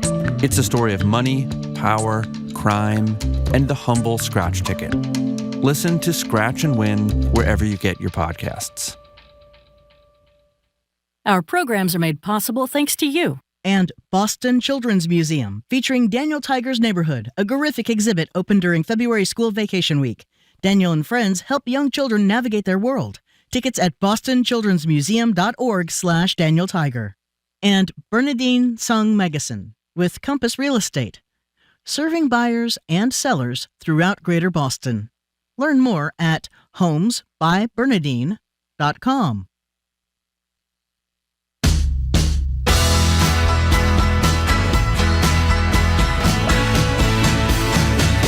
Welcome back to Boston Public Radio. Marjorie Egan and Jim Browdy. Streaming at youtube.com/GBH News. We're live at the Boston Public Library tomorrow.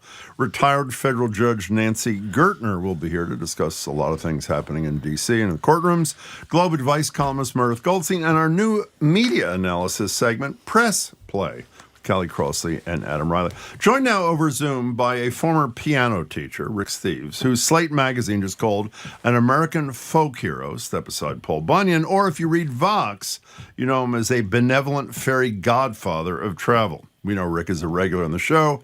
Best-selling author, television radio host, owner of Rick Steves Europe Tour Group. You can catch Rick Steves Europe weeknights at 7:30 right here on GBH2, and his radio show Travel with Rick Steves Sundays at 4 on GBH 89.7. His brand new, spectacular New York Times best-selling book is On the Hippie Trail, Istanbul to Kathmandu, and the Making of a Travel Writer. It's available at ricksteves.com or wherever you buy your books. Rick is talking to us from Cleveland, Ohio. Congratulations. Great to see you, Rick Steves. Jim and Marjorie, so good to be with you again. Yeah, we're thrilled to be with you, and congratulations. As I said to you before we went on the air, what an achievement this is. Tell people who haven't seen Rick Steves on the Hippie Trail what you did. Well, what I did was when I was a third my age, 23 years old, after doing Europe several times, I got together with my buddy. I whispered in his ear, "Go east, young man." And from Istanbul, we did the thing that backpackers and hippies did back then. That was back when the Beatles were going to see the Maharaji in India and so on. We took off east from Istanbul and went all the way to Kathmandu, which is kind of like the end of the rainbow for all of these backpackers. And it was just the ultimate road trip. And it was not that exceptional to do that, but we happened to do it the last year it was possible, because the next year we have the end of the Shah and the rise of Khomeini and the Islamic Republic in Iran. We have the Soviet invasion of Afghanistan, and war starts, and you can't really go through there. And it was perfect time in my life, perfect time historically. I had a coming-of-age trip. I was a piano teacher. I had yet to become a travel writer, but I just fanatically wrote journals. Whenever I was in Europe, I would buy a 200-page hardbound empty book, and I would fill it with beautifully fine print. I can't even read my writing. Your now, writing is fantastic. I got to say, for a guy particularly, it's really good. And I wrote 60,000 words, and different people do journals, but I was just fanatic about capturing all the most intimate and candid details only for me. It was funny. And what gives it a little extra kick is I managed to film it with my trusty Pentax K1000 back when you had to ration out your photographs. You know, we had 36 shots in a canister, and you had to pack everything with you, and you didn't know what it looked like till you got home and hoped it was good. But the photos turned out amazing. And it all worked together, and I had literally forgotten about it. I don't think I ever read more than 2 pages of it in 40 years. And then during COVID, I got it out, and I thought, this was like an anthropological dig into a 23-year-old version of myself before I had done everything I've done then in my work as a travel writer. And it was a fascinating story. And I was very concerned about not doing vanity press, you know, because, oh, yeah, my mom will love this. But my publisher looked at it and they said, oh, we got to publish this thing. And, you know, we aspired to get on the New York Times bestseller list, and we managed that. And now I'm paying the price because I'm going to 8 cities and giving talks to all the people who bought the books in advance. And, good for you. Good for you. It's so fun to be on the road and talking this up. And it's and I think there's a takeaway from the book, you know, that we can all do a hippie trail trip, even if it's not going from Istanbul to Kathmandu. Yeah, you know, I don't want to run into any leeches in Nepal, and I'm not sure I want to be dealing with the hard-boiled eggs and 7-Up and all that. I mean, that what struck me, too, is that this was not only a different time for travel, but you were doing the $2 a day kind of travel. I mean, you were in some tough situations. Oh, this was, you know, I've been thinking about it. There's a lot of privileged kids from a very affluent country almost desiring to be close to the ground and poor and simple and totally non-materialistic. And the interesting thing is when we go east back then from Istanbul, not a soul knew I existed between there and Seattle, where I live. Wow. You know. And I didn't know anybody, and there was no internet, no parents to bail you out, no safety net, and you didn't even know when you crossed a border, when you changed money, if it was the red currency or the green currency this year, because it comes in and out of use, and con artists sell rich tourists from Europe anything, and it was just the fact that we did it and wrote about it, and I'm so thankful that I documented it, because I forgot a lot of the little details, but reading it, it comes back to life. By the way, I have to say, talking about the photo, you had fabulous legs, Rick Steves. Let me just tell you, Marjorie and I were both commenting this morning. The little surfer Check thing this going guy on. out, by the way. He is one hot product there. Fabulous legs. So when you saw this, I love moments like when people return to things from their past. What did it feel like after, as you say, only reading a couple of pages of this for 4+ decades, when you finally pulled this thing out? And by the way, he has photos of the handwriting from the actual journal. It really brings you in a wonderful way. What did it feel like inside Rick Steves when you did connect with a third of your age self? Well, I looked at it like I wanted to know what makes me who I am. I've got certain passions, and I really feel like I found my niche. But what makes a person have this sort of obvious purpose for your life? And I think this trip provided, unknowingly, it provided sort of the compost pile, a very fertile compost pile from where all of my passions as a travel teacher have come. I went to a class about this hippie trail at the University of Washington Experimental College, and the guy had done it. And he was so lazy and disorganized and didn't care about our trips. And I left there actually angry that he had the experience and the information and he didn't share it. And there was 20 of us kids ready to do it, and we learned nothing that day. And 2 years later, I started teaching my own class in the Experimental College, which was the beginning of my teaching. And I have this passion for making mistakes, taking careful notes, bringing it home, and helping people learn from my experience rather than their own, so they can have a better trip.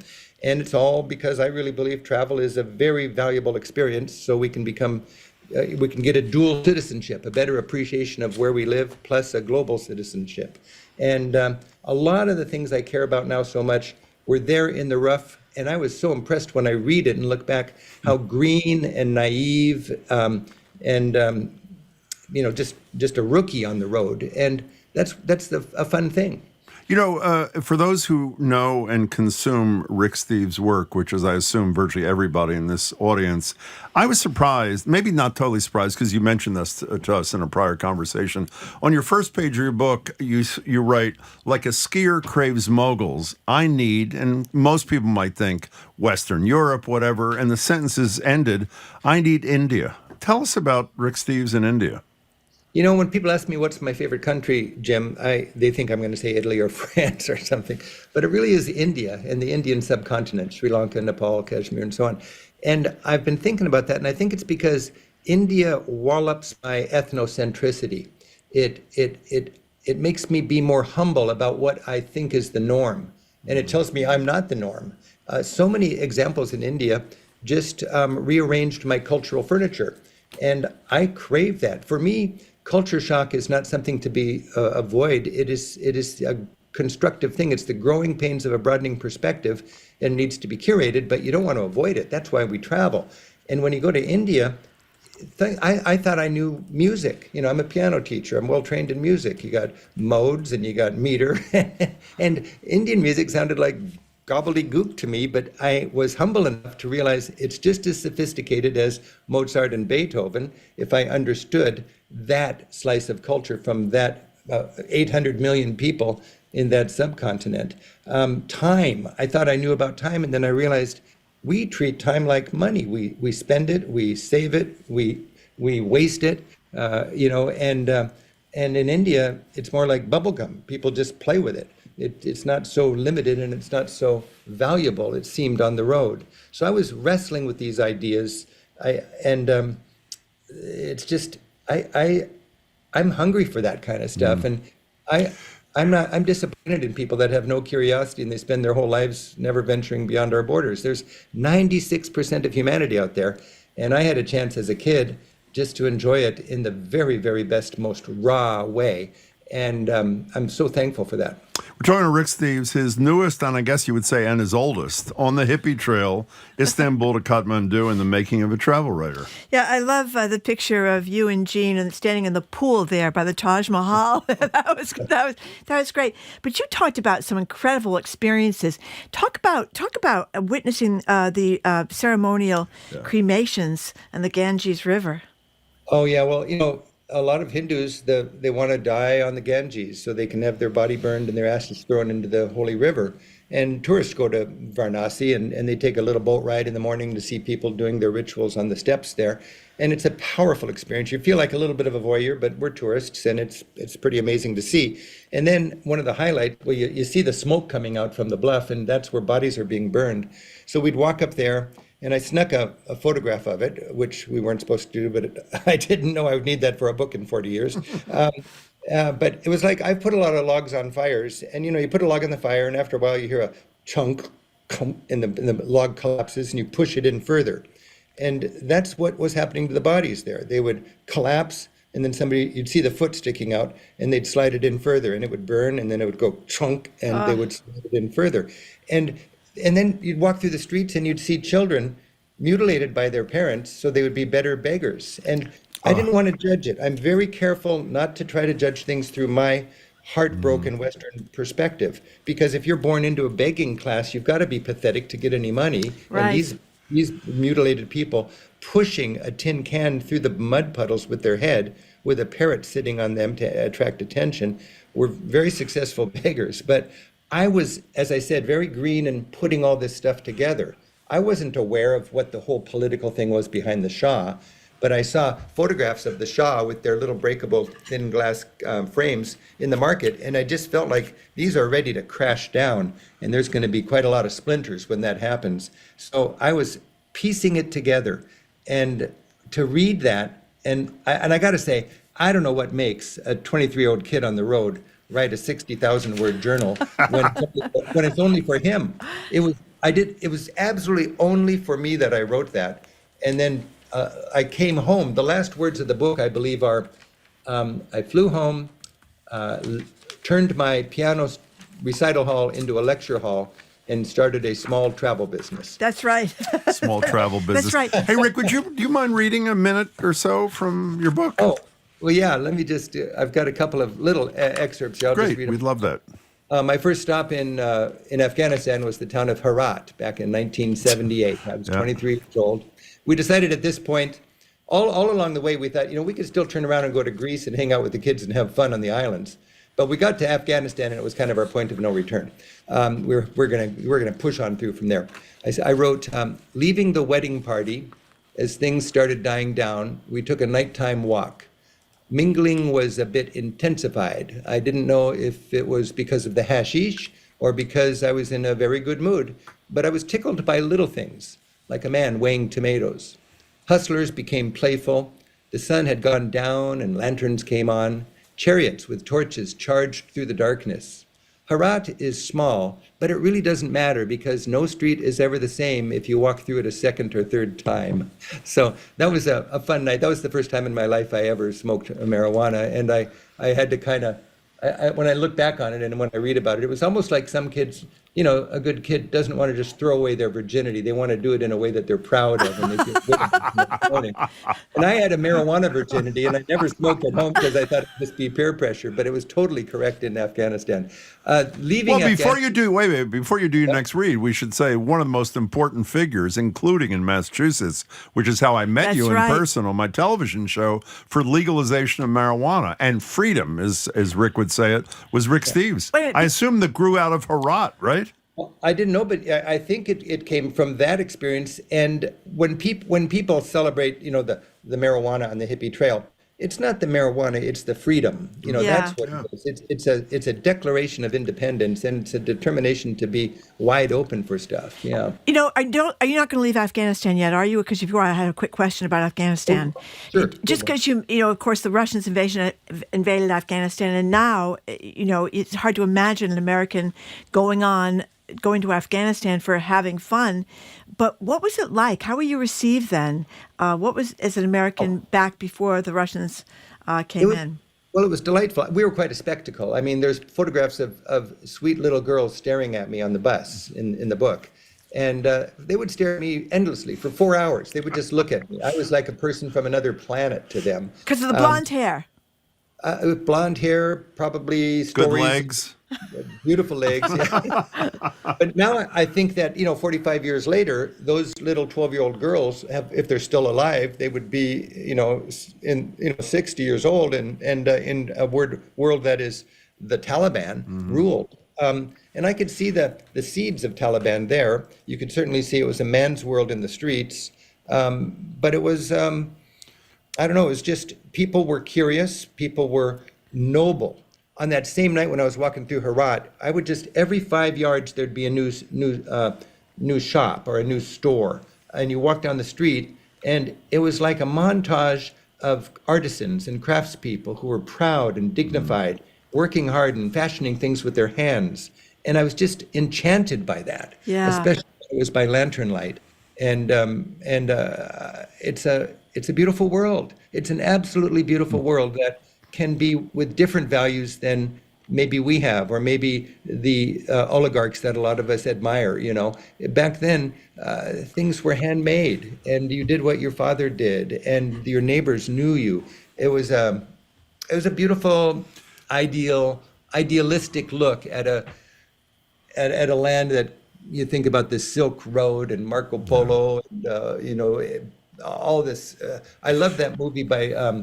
The Man Who Would Be King. Yes. Kipling story. That was one of my favorite movies back then. But you were going to read something else too, and I interrupted you with the marijuana campaign. Oh, well, thank you. But you could. I played Pin the Tail on the Donkey with the Hippie Trail book, and with my friends, I just open up to any page, blindly put my finger on a paragraph, and I read it, and it's like, wow, that was amazing. The whole trip was that way. But I was dreaming of going over the Khyber Pass, like any vagabond does, and we were leaving Afghanistan, and this was a little bit of it here. Crossing the Khyber Pass has long been my dream, and this morning we would do it. We swallowed our malarial pills and with black tea and toast and packed into our kinky but brightly but badly painted bus to Pakistan. Our seats were big and high with wide open windows that let me lean out, except for a little smear of yesterday's vomit still dried to the outside of the bus below my window. This was exactly the way I wanted to do the Khyber Pass. Well, you talk about that being armed with a battery of antibacterial antibiotics and all that because of the food, or because of the leeches, or because of just the bugs. And what was it? You had 40 bugs squished on a page or something like that you killed. A good journal has bugs still squished on it. But I remember they said on the Hippie Trail, there's two kinds of travelers: those who know they have worms, and those who don't know they have worms. and we were dealing with that a lot. And when you cross the border, you've got that. I still remember it's called the Yellow International Certificate of Vaccination. And even to go to Europe in the old days, you had that Yellow International Certificate of Vaccination in your passport. And this was critical. And when you came to a border, we would measure how far it was to Kathmandu, not by how many miles, but how many borders we had to cross. That was the stressful thing. And I'll never forget that most godforsaken place I've ever been in my life. I think the border between Iran and Afghanistan, the middle of nowhere, just a hard pan eternity out there. And the carcasses of hippies, VW buses torn apart and left to rust on the and little smoky glass cases in the waiting room that show you, it's a museum that shows the plight of hippies that tried to smuggle drugs across the border and how they tried to hide it, and where they're doing time now. And it was just not a very fun border crossing. And my partner, Gene, did not have the right shot in his yellow certificate of vaccination.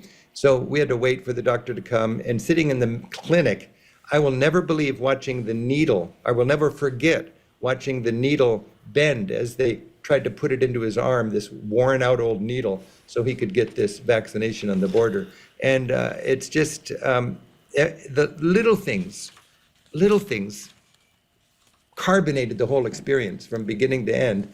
And while we don't want to have quite that much excitement in a lot of our travels, I think we can remember that the beautiful thing about travel is not having everything figured out. We didn't know where we were going to sleep every night. We didn't know how we were going to get over to that place.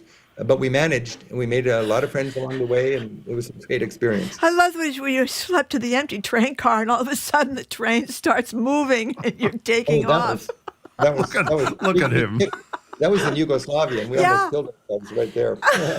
So, Rick, we're talking to Rick Steves, obviously. His latest, which is terrific, is called On the Hippie Trail, Istanbul to Kathmandu, and the Making of a Travel Writer. Essentially, his journals, very, very lightly edited, from what I understand, from 40-some years ago.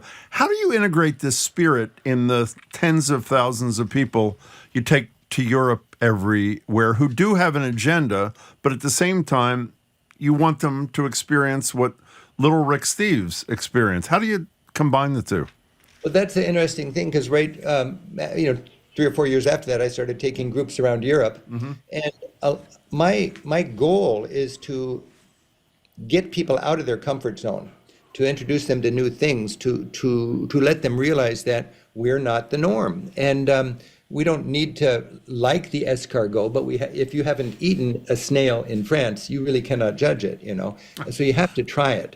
And then you can go home and you've tried it. Or you can go home and you say, I love that. And it's just added a whole nother dimension to my life. So, Europe for me is the wading pool for world exploration. But you can have those broadening opportunities. And fundamentally, you go home with the most beautiful takeaway that the world is filled with beautiful people. It's filled with love. It's filled with joy. Of course, there's bad characters and complicated problems, but we can all live on this planet together. And if everybody traveled before they voted, our country would be much stronger, much more stable, and in a much nicer place.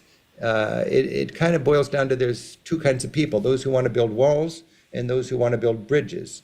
And the irony is the most frightened people want walls, and the best way to be safe in a sustainable way is to build bridges and be part of the family of nations, because there's 96% of humanity out there. And if we think we can build walls and just have our own little comfortable spot here, that's a pretty naive approach, pretty clearly done by somebody who has never, ever experienced anything remotely like the Hippie Trail. Talk about a perfect point to end. The book's terrific. It's wonderful to see you, Rick. Enjoy Cleveland, and we'll talk to you soon. Thank you so much, Rick, for this book and for being with us on a regular basis. We hugely appreciate it, and so do our listeners. Thank you. It's a joy to share it, and thank you for the fun you've had reading the book. We loved it. We have been talking with Rick Steves, author, TV and radio host, the owner of Rick Steves Europe Tour Group. You can catch Rick Steves Europe weeknights every night, 7:30 on GBH2. Plus, on the weekend, his radio show, Travel with Rick Steves, which airs Sundays at 4 o'clock on GBH 89.7. The new book, On the Hippie Trail, Istanbul to Kathmandu, and the Making of a Travel Writer. It is available at ricksteves.com, wherever you buy your books, and he is already a New York Times bestseller. Thanks again to Rick Steves. After a quick break, our Two More Things segment. You're listening to Boston Public Radio 89.7 GBH, streaming at youtube.com/GBH News.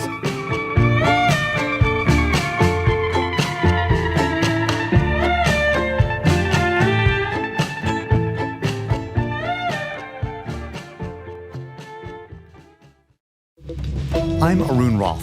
Coming up on GBH's All Things Considered, as cold weather continues, walking conditions remain treacherous, and a shortage of rock salt doesn't help. And in 17th century Massachusetts, in exchange for the scalps of Native American men, women, and children, white settlers could receive cash or parcels of Native American land. I'll talk with a researcher who's working to get the land back. That and all the day's news starting at 4 on GBH 89.7. Support for our programs comes from you. And MIT Federal Credit Union, helping members get started on their savings journey with the MIT Federal Credit Union Starter Savings Account, federally insured by NCUA. Memberships open to the general public. More at mitfcu.org. And Show One Productions, with Robert LePage's new theatrical dance production, Hamlet, Prince of Denmark. Audiences can experience this revolutionary ballet at the Emerson Cutler Majestic Theater, February 28th and March 1st. emersontheaters.org.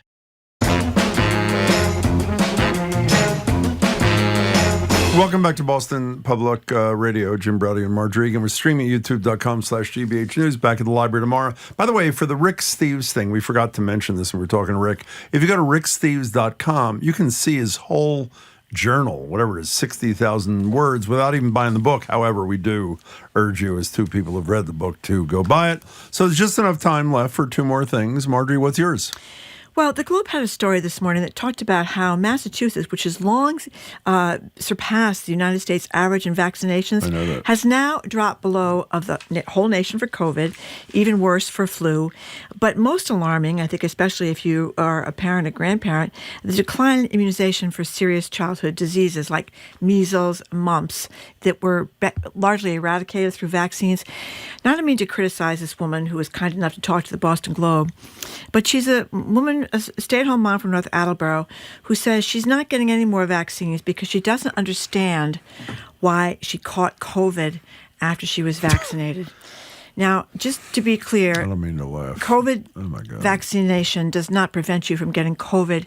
It means you are much less likely to get very sick or die from COVID. Mm-hmm. And then they quote this other woman who's a school teacher who says, well, I don't think vaccines help. I'm always amazed that someone, it's great to be a stay-at-home mom, it's great to be a school teacher, but they are not experts on vaccinations. You know, they have gone online, I guess, and think they know more than everybody else about this, and so they're not getting vaccinated. Now, meanwhile, there's this measles outbreak down in Texas where they have a pretty lousy record of vaccination. It's only about 60 people now, but their worry is going to increase. It's Texas and New Mexico. Half of the people that are sick are school kids. And most of these people, these kids, are unvaccinated or only got one vaccine. And, you know, measles is a big deal disease. You're probably going to be fine, but you can die from measles if you're a child. 1 in 3 in 1,000, according to government statistics, assuming they're still on the websites of the Center for Disease Control, you die from the measles. So I guess one last thing I want to say, you know, really what you're doing here, if you want to let your kid get measles and be really, really sick, and possibly have a terrible reaction from like blindness or something, I guess that's up to you. But the problem is there are children who cannot get vaccinated because of immune disorders or they're getting cancer treatments. Put them at risk. You put them at risk. Yep. They get measles. They could very well die. How would you feel about that? Not good. Okay. Ready for mine? Rant. Yes. So, as you know, Trump dumped the board of the Kennedy Center, installed himself, of course, as chair. The man he put in place as interim director, Richard Grinnell, had perfect qualifications for the job. You know what those qualifications were? He had never attended a performance at the Kennedy Center. Some performers, as you know, have canceled their scheduled performances. Others didn't have to cancel because the Kennedy Center canceled them. Here's just one of them, and they are rehearsing the song Rain. Fall down, Lord, please. Let it fall down, Lord, please. Fall down. How beautiful is that? Well, you will not get to hear that at the Kennedy Center. That's the Gay Men's Chorus of Washington, one of the oldest choral groups in the United States, and they were scheduled to perform with the National Symphony Orchestra, A Peacock Among Pigeons, celebrating 50 years of pride. Now, Trump obviously has a problem, as we know, with sexual orientation. This is further proof. Those we learned from a jury in New York, he has no problem with sexual assault. Now, in the grand scheme of things, he's taken this first month. This may not seem that huge, but it really is. Here's the group's response to the cancellation. Quote, "We believe in the power of music to educate and to uplift, to foster love, understanding, and community, and we regret that this opportunity has been taken away. So do Jim, we." Didn't you just say that Trump picked Richard Grinnell as the interim executive director? Yeah. Who's gay? I didn't know that. Is that true? Yes, he's gay. I did not know that. He's an openly gay diplomat, and so that puts it a little twist. Wow. The guy that runs it can be gay, but we can't have the gay men's chorus perform. Well, even though he's gay, which obviously was a mark against him, the thing that helped him out was he'd never been to the Kennedy Center. So that I didn't know he was gay. He is gay. Yes, he is. Wow. Okay. Coming up after the 1 o'clock news, we're going to talk with self-described investigative comedian Adam Conover. You may remember him from Adam Ruins Everything. He's going to talk to us a little bit about work he did with Obama, work he's done flying around into the eyes of hurricanes, what he thinks about federal workers, and why there's no such thing as a good billionaire. He's next on Boston Public Radio, 89.7 GBH, streaming at youtube.com/GBH News. Unlock all NPR Plus podcasts by supporting GBH and enjoy exclusive perks like the Sunday Puzzle podcast, early access, and bonus episodes from some of your favorite shows. Learn more at gbh.org/NPR Plus.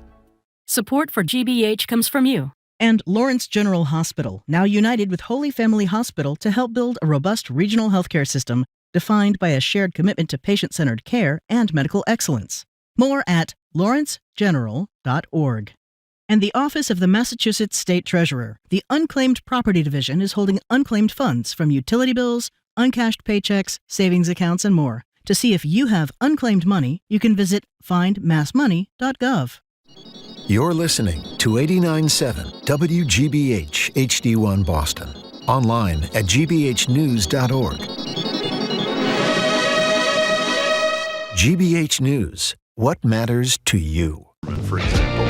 So maybe you can give us a little civics lesson on what the federal government actually does, or I guess did. He's in town for the Nihilism Pivot Tour. I'm Marjorie Egan. Then we end the show with my favorite segment, Am I the A-hole? Sort of this time we think both people are verified A-holes. We all know it. Washington, I'm Lakshmi Singh. After serving 40 years in Congress, former Senate Majority Leader Mitch McConnell has formally declared he will not seek re-election next year. Representing our Commonwealth has been the honor of a lifetime. I will not seek this honor an eighth time. After his speech, the chamber erupted in applause in tribute to the Republican lawmaker from Kentucky, who turned 83 today. McConnell will leave the Senate as one of the most consequential and controversial legislators who helped redefine the modern Senate. Last year, McConnell stepped down from his leadership role after questions were raised about his health. A planned joint appearance between Ukraine's President Volodymyr Zelensky and the Trump administration's special envoy for the country was nixed at the last minute at the U.S.'s request, according to the Ukrainian leader spokesman.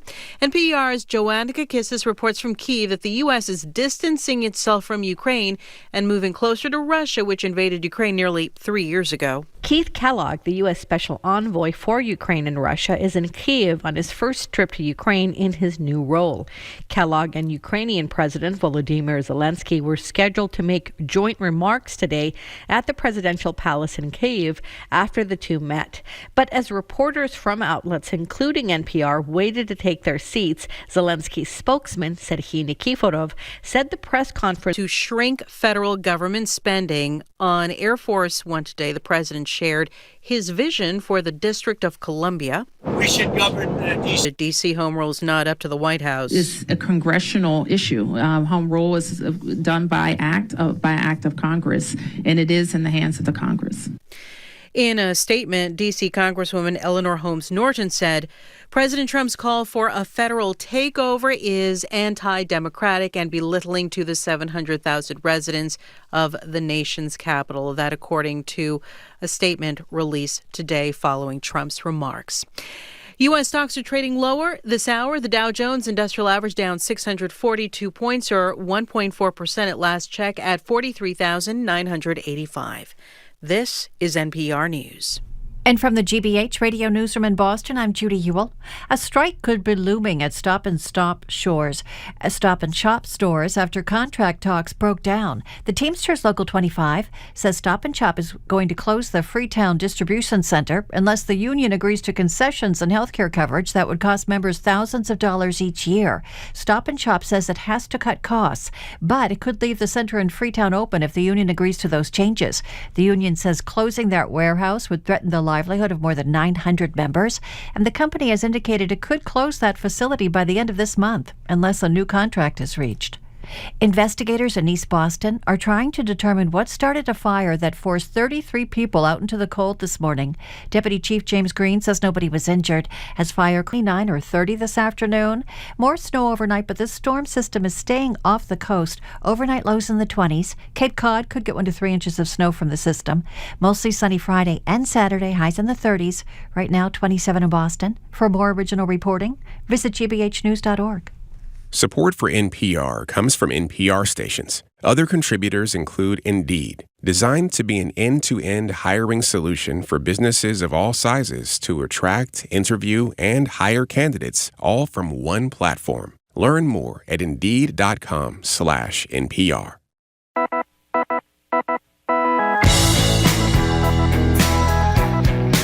He is Jim Browdy. I am Marjorie Egan. You're listening to hour number 3 of Boston Public Radio 89.7 GBH. We're streaming at youtube.com/GBH News. We're going to be back at the Boston Public Library tomorrow, live Music Friday with Jazz Boston, retired federal judge Nancy Gertner on all the Trump stuff, and our new media analysis segment. This was Jim's idea. It's very impressive. We're going to call it Press Play, and it's with our colleagues, Callie Crossley, the debut edition, and Adam Riley. Hello again, Jim. I would say it was Emily Rooney's idea, and we were Emily borrowing Rooney's the idea. idea That's right. from We her stole great it show, from Beat Emily. the Press, right? In any case, here with us now via Zoom is Adam Conover. You know him as the host of Adam Ruins Everything on True TV, or the guy behind the Michelle and Barack Obama produced Netflix series The G Word, about the inner workings of our government, good and bad. And also he's someone who, like Marjorie and me, I would argue, can appreciate the... I can't focus on anything anymore. Like at the end of a long day of Zoom meetings, my girlfriend will be like, hey, why don't we just chill out and watch a movie tonight? And I'm like, 119 minutes? Could we take a break halfway through to watch TikToks? Exactly. These days, you can catch his commentary on politics, culture, and everything in between at his Adam Conover YouTube page or his podcast, Factually, with Adam Conover. He'll also be at the Wilbur Theater this Sunday. That's the 23rd, as part of his Nihilism. Is that how you pronounce it? I think it is. Nihilism. Anyway, whatever. He'll correct me in a minute. Nihilism Pivot Tour, thewilbur.com for more information and tickets. Adam, welcome back. It's good to see you. Thank you so much for having me. I won't correct your pronunciation. It was perfect. Okay, thank you. Okay. So great to talk to you again. But give people a little bit of a hint. So what if they can get tickets to the show Sunday night at the Wilbur Theater? What are they going to see? You know, it's my new hour of stand-up comedy. I just had a special come out last year on Dropout that I was very proud of. The reason this is the Nihilism Pivot Tour is, you know, I spent the last 10 years of my career trying to make the world a better place through comedy. Trying to talk about the problems of the world, how we can fix them. And I've kind of concluded, you know what, the world seems to be getting worse no matter what I say about it on a comedy stage. And now I'm just trying to have fun on stage. I'm talking about dating. I'm talking about sex. I'm still talking about politics. But I don't know. We've all the second Trump term has put me in a different frame of mind, as have a lot of people, and my comedy is changing as a result. By the way, you pronounced it properly too. I want to congratulate you there. Thank you. So we started today's show with Chuck Todd, and part of the discussion with Chuck today was how the Democrats can't quite find the angle that they're going to pursue to deal with Trump. You did something on YouTube called "Secret Reasons the Democrats Keep Losing." What are those secret reasons there, Adam? I mean, the short version is that the Democratic Party continues to be run as a top-down organization where these people in Washington try to figure out what the public wants.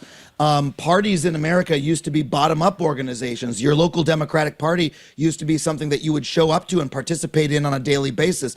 That still exists, but only in a very small degree. Your local Democratic club maybe has a dozen members or so. We also used to have other organizations like unions, community groups, churches that were affiliated with the different parties, and all of those have fallen away. So, you know, we used to organize ourselves into these local community groups, and that was where political power really was. And that way the input of individual people would filter up, and the party would know what to do because its members were telling it what they wanted to do. Now they run into top-down. Oh, polling says. Well, why are you asking the polls? The fact that you're asking the polls means that you are not a democratically run party. That's my essential argument, is that they've gotten away from the voice of the people. You got any ideas of some of those down on the ground stars? I heard that guy that beat Carrie Lake, Galgos, whatever his name is. He's a Latino guy out from Arizona. Yep. He's got a different take on things, mostly about why so many young men turned away from Harris. And it's not about her being a woman or her being a biracial woman, although or Indian black woman. It was about our failure to court young men in the right way. What do you think? I actually have a video coming out about this tomorrow on my YouTube channel about the crisis for masculinity in America.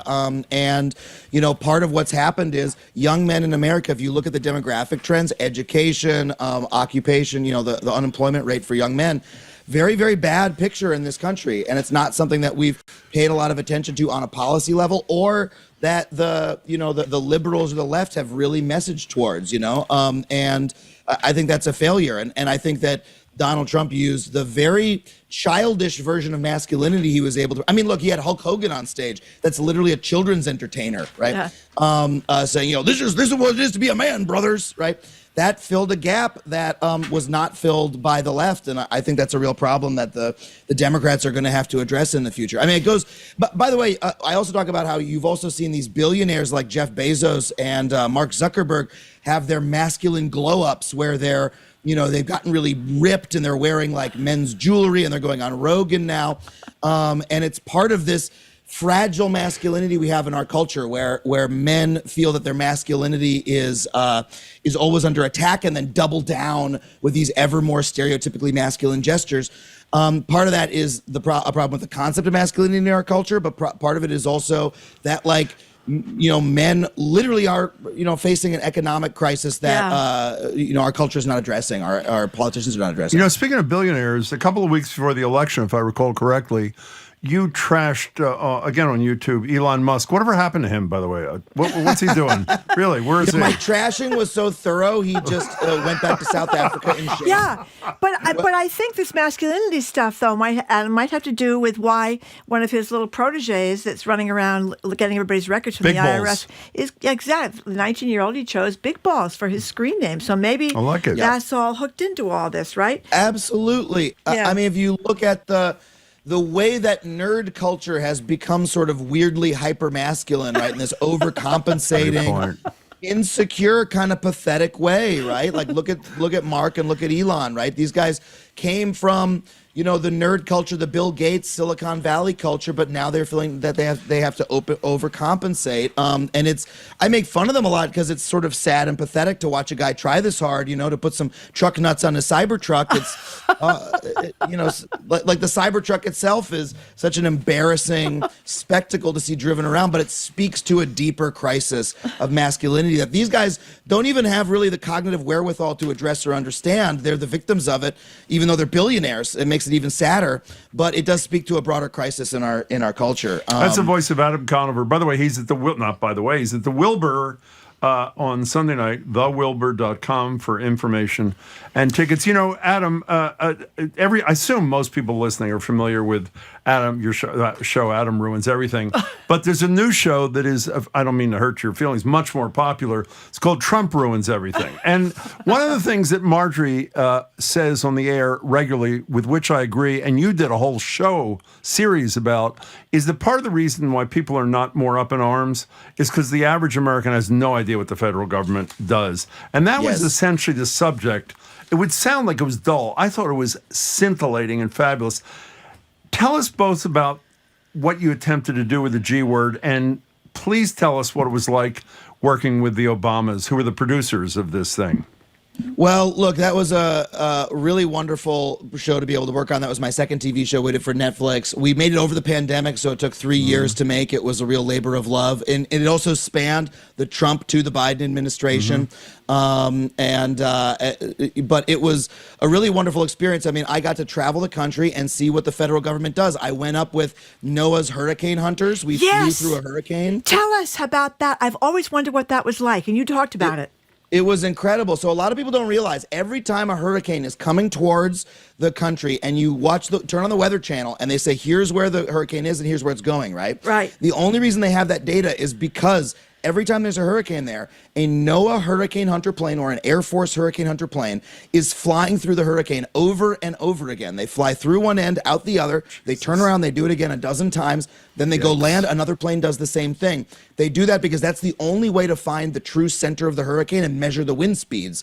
And I went up with one of these planes, and it's incredible. I mean, it's a military plane, but it's got science officers, it's got no obviously weapons on it, and you fly through. It's incredibly intense turbulence, right? It's you're shaking, and there's not seats to strap yourself. I mean, there's jump seats, but you're holding on for dear life. And then you break through the wall of the hurricane into the eye, and it is the most gorgeous thing you've ever seen because suddenly the sky is clear. You can see this on the show. The sky is clear, and the sun is streaming down, and in front of you is this wall of clouds, right? Because you're looking at the opposite eye wall. And I get goosebumps even just describing it to you now. It is beautiful. And it's also terrifying, right? These people do this over and over again. And I talk to them, why do these pilots do it? It's because they're civil servants. They care. They actually care about, we want to protect life and property. You know, some of them said, one said, I grew up in Florida and, you know, my family had hurricane damage. Our lives were threatened. Now I get to protect people's lives. And I think what is missed, what, you know, Elon and DOGE, God help us for even having to say the name of that department, are missing is that the majority of people who work for the government are dedicated civil servants who could be making more money in the private sector, but they actually give a crap about the public and about the mission of the government. And it's a shame, you know, to read these testimonials from these people who said, I just want to work for this Forest Service and like protect our nation's forests, and now I don't get to. They think I'm a waste. How insulting, and I think how ultimately self-destructive to the country, you know, and to their own party. I think it's going to really redound against them horribly to treat so many dedicated Americans in such a shameful fashion. Well, you know what else I didn't know? I figured that GPS came to us from, you know, Big Balls Sr., who had the child, Big Balls Jr. But apparently that was a government creation, GPS? Yes. I mean, the GPS is the result of, you know, 50 years of research by multiple, you know, departments in the government, the military, NOAA, et cetera, the refinement of satellite technology. It was done for the battlefield initially, but the GPS constellation is, you know, a constellation of satellites. Yeah. It is provided to the entire world by the federal government as a public service. Our federal government provides the GPS to literally every GPS receiver on the planet, no matter what country you're in. And by the way, it's free to do so. It doesn't cost more money to extend it to more people. They just opened the protocol because it's like a lighthouse, right? A lighthouse a government might erect, but it benefits everyone in the ocean, right? And that is what the GPS service is. And GPS is one of the most, you know, transformative technologies of my entire life. And I owe it to the government. And on the show, I went to the little room in the what is now Space Force Base, and met the dozen, 18, 20 people who work for the federal government who monitor the GPS constellation every day. And it's like, you know, 19, 20-year-olds who are working for the government and are trained to do so. And you know, this is what you use to get to work. Half the people listening to this probably right now are using GPS at this moment, right? In their cars. I still want you to tell us about what it was like working with the Obamas, particularly when you did something they didn't like on drones and stuff. But I see you went to Shoreham Wading River High School. What Marjorie wanted to know is, did any of your friends in high school go by the nickname Big Balls? Okay, or was that, I'm just curious. We can't. Did you encounter that at all? Let me just say something. Big Balls was my nickname on the internet. I've had that username for many years. Exactly. I play video games under that, and this guy took it from me, and I want everyone to know I'm the original Big Balls. Okay? Beautiful. Okay, so you had to meet with Barack Obama, I assume. Yes. You did, right? Peanut butter and jelly sandwich. What was that like? Peanut butter and jelly sandwich. Not only what was that like in general, but what was it like when I assume you had to talk to him about things he didn't like this drone deal. What was that like? Well, so look, this show, the reason the show came about was the Obamas read the Michael Lewis book, The Fifth Risk, Great which is book. about the federal government. You interviewed I him had read about that book as well. They wanted someone to make a show based on it, and I pitched my take, right? And we decided to work on it together. But I knew that, you know, the show would not be credible if we were, you know, never critical of the government or never critical of the Obama administration. And so I knew that we would have to go in and do some topics like that. And one of the things that had distressed me the most about the federal government was drone strikes on, you know, civilian populations in the Middle East. You know, there are many, many horrible stories. And we told that story in the midst of, you know, we did an episode about technology, how the government created so much of the technology that is in our phones, in our pockets every day, but also some technology that we would rather not have, like Agent Orange, and like, honestly, drone strikes. I think drones are a really frightening military development, and I don't agree with the way that they've been used. And we, you know, we did a segment that was very critical of those. And you know, I'll be honest, that was it was a push to get it through, right? Because we were working with the Obama's political organization. But ultimately, they respected the fact that I'm a comedian. I have to have my take. and that it has to be separate from theirs, and that was necessary for the show's credibility. And there's a lot of conversations, but we did a segment there that I'm very, very proud of. And we did an opening interview with the former president where we joshed and had a little fun. We later had a really substantive conversation on the show where I pressed him on, hey, you ran on hope and change, and not as many things changed as we thought they would, right? A lot of people were disappointed, and why is that? And he was willing to entertain that conversation. So I think it's a credit to him and to Netflix that we were able to have, really do a wide range of topics on the show and get into some dicey stuff, because that's how comedy and documentary has to be.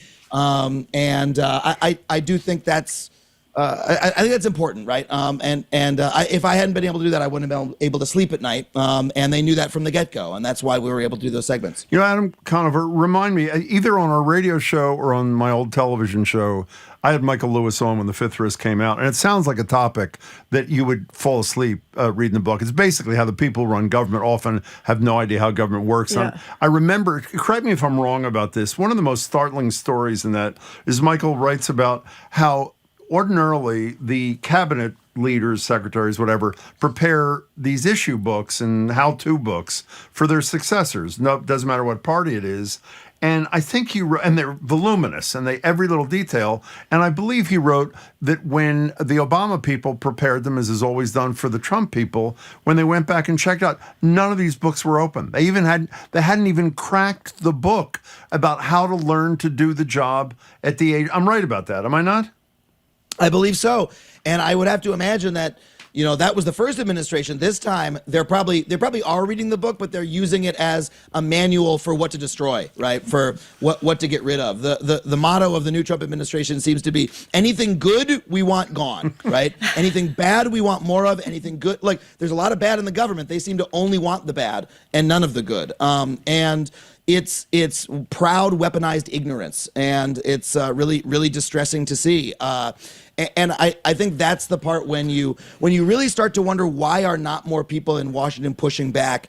It makes you think, well, I thought at least parts of the Republican Party were in favor of competence and things being done in a mindful, I don't know, just a good way, right? Like, you take your car to the mechanic, you want it to get fixed, you don't want it replaced with a chicken, right?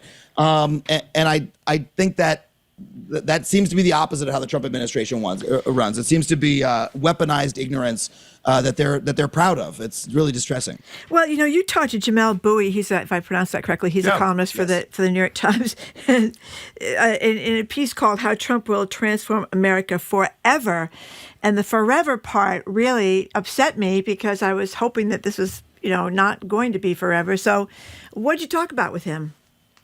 Well, Jamel is like such a brilliant commentator. I had him on a few days after the election, so it was a very raw conversation about our feelings. But, it was possible to look at the first Trump administration as a blip. I don't think it's possible to look at the second one that way. I think it's a regime change in Washington. I think when you look at presidents who sort of transformed the way that our government in Washington operates, FDR, Reagan, and the next one is Trump, I believe. Like the country is taking a right-wing, racist, segregationist, fascist turn that's going to be with us for a while. And, it's going to be possible to push back against it, but it is, the turn is happening. It is not a blip. It's not something that the system is metabolizing against. It's happening, right? And the amount of backlash to the rights movements, the civil rights movements, the disability rights movement, the gay rights movement is so palpable and clear. I mean, they're trying to reintroduce segregation into the federal government. They're trying to remove gay people from public life again. Where they're trying to drag us back into the past, and they're going to have success at it because they control the levers of the government. And it really is dominating the culture now. Our culture is changing as a result of this regime change in a really palpable way. I think we can all feel it. He's only going to be here 9 or 10 more years. I mean, you just wait, and it's going to be over. So, Adam, we occasionally get criticized by our listeners for laughing at some of this stuff. And I know I speak for Marjorie saying the old line, if you didn't laugh, you'd cry. Exactly. And it also, I believe it lengthens your life, because otherwise you just be in a ball under whatever. Does doing what you do for a living, both investigating all this stuff, but also being funny about a lot of it, doesn't it helps you live, doesn't it? Really? I mean, in addition to entertaining people, I didn't articulate does. that well, but you know what I mean. It does. I mean, laughing is, as you said, if you don't laugh, you'll cry, right? And I think it's possible to laugh in a way that does justice to the seriousness of a situation. That's what I've always done in my work. I mean, we've done so many topics about death and disease and racism and, hatred. And we write jokes about them and we laugh, and the joke does not minimize. The joke is about how awful it is, right? And it helps you appreciate it. Like there's a laugh that says this is really screwed up and we're really screwed, aren't we? But all we can do is laugh. Now, I think that the mistake that we have made is a lot of the time is thinking that laughter is enough, that all we have to do is make fun of how stupid and how ugly and how misguided these people are. And then the country will see the light, right? That was the sort of that was the Jon Stewart approach. Jon Stewart is one of my idols comedically, but making fun of, oh man, Marjorie Taylor Greene sure is a kook, right? Well, it doesn't matter how many times you say that, she's still running the country. So I think we need to, return to looking at comedy as a relief valve. That's what my new tour is about. Me trying to return to comedy as, hey, we're up here to have some fun. I'm talking about what I care about, what I think about. I'm trying to connect with the audience. Let's have some relief tonight. Let's talk about politics and laugh about it, but then let's go and take actual political action, right? Let's laugh to relieve ourselves, and then let's go get out there to the school board meeting, the city council meeting, to the local party meeting that we want to go to, and actually try to change the world, right? Because laughter is powerful, laughter is important. It's just not enough to make the world a better place by itself. That's my own realization. You don't think tweeting is enough? Tweeting from your line of bed in your underwear? What? It is a scam that has been perpetrated to us as on the public, that we have been taught that posting is anything, that posting on social media does anything, that scrolling, that I know so many people who their activism is they open up Instagram and they go add to story, add to story, add to story. And then they got 50, here's my Gaza story, here's my Trump story, here's my whatever story, right? And who's looking at your stories, man? These people already agree with you, this is not doing anything. We have to get out on the streets. We have to get out in public. We have to be with each other to create actual political change. Make your post, drink your coffee, and then leave your house and write something on a sign and go stand on a street corner. Go to a meeting. Find an organization that you can be a member of and that you can have a vote in, your local League of Women Voters chapter, your local DSA chapter, your local Democratic Club chapter, right? Whatever it is. And go do it in person and then go post, hey, you know what I did today? Here's me and my 5 friends in real life. We had an actual meeting. Life. We have to...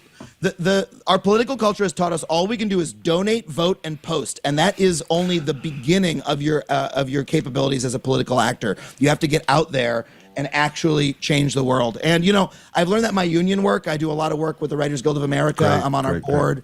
I was very active in our strike. I saw that if average people get together and figure out what our power is and use it, we can actually force the powers that be to change. And we didn't do it by posting. We didn't do it by begging or pleading or voting or donating. We did it by withholding our labor and taking actual action. And all of us have that power somewhere in our lives. We got to figure out where it is and make use of it. I'll get off my soapbox, but I'm thanks for the opportunity. Get back on your soapbox Sunday night. Yeah, love the soapbox, actually. It's great to see you, Adam. Good luck on Sunday night. Thanks so much for your time.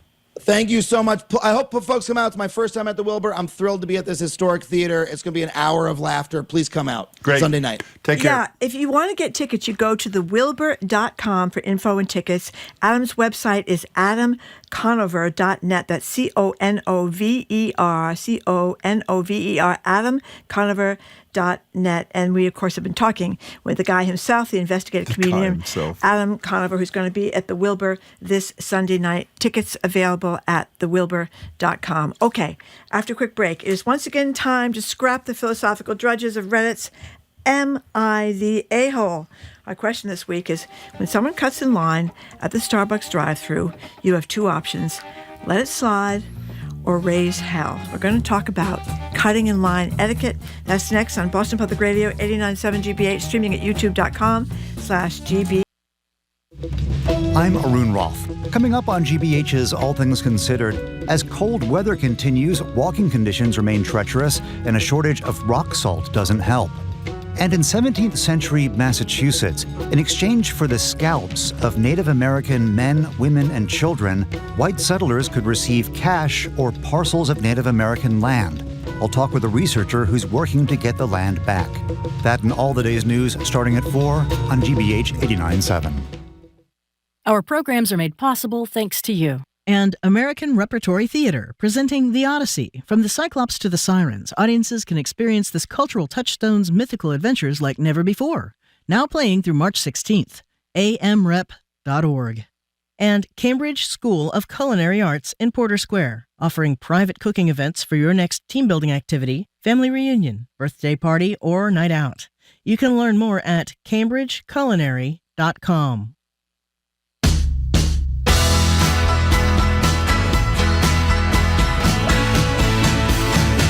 Welcome back to Boston Public Radio. Jim Browdy and Marjorie Egan, streaming youtube.com/GBH News. Live at the library tomorrow. Live jazz from multi-Grammy winners. Retired federal judge Nancy Gertner. She will not be playing. She'll be talking.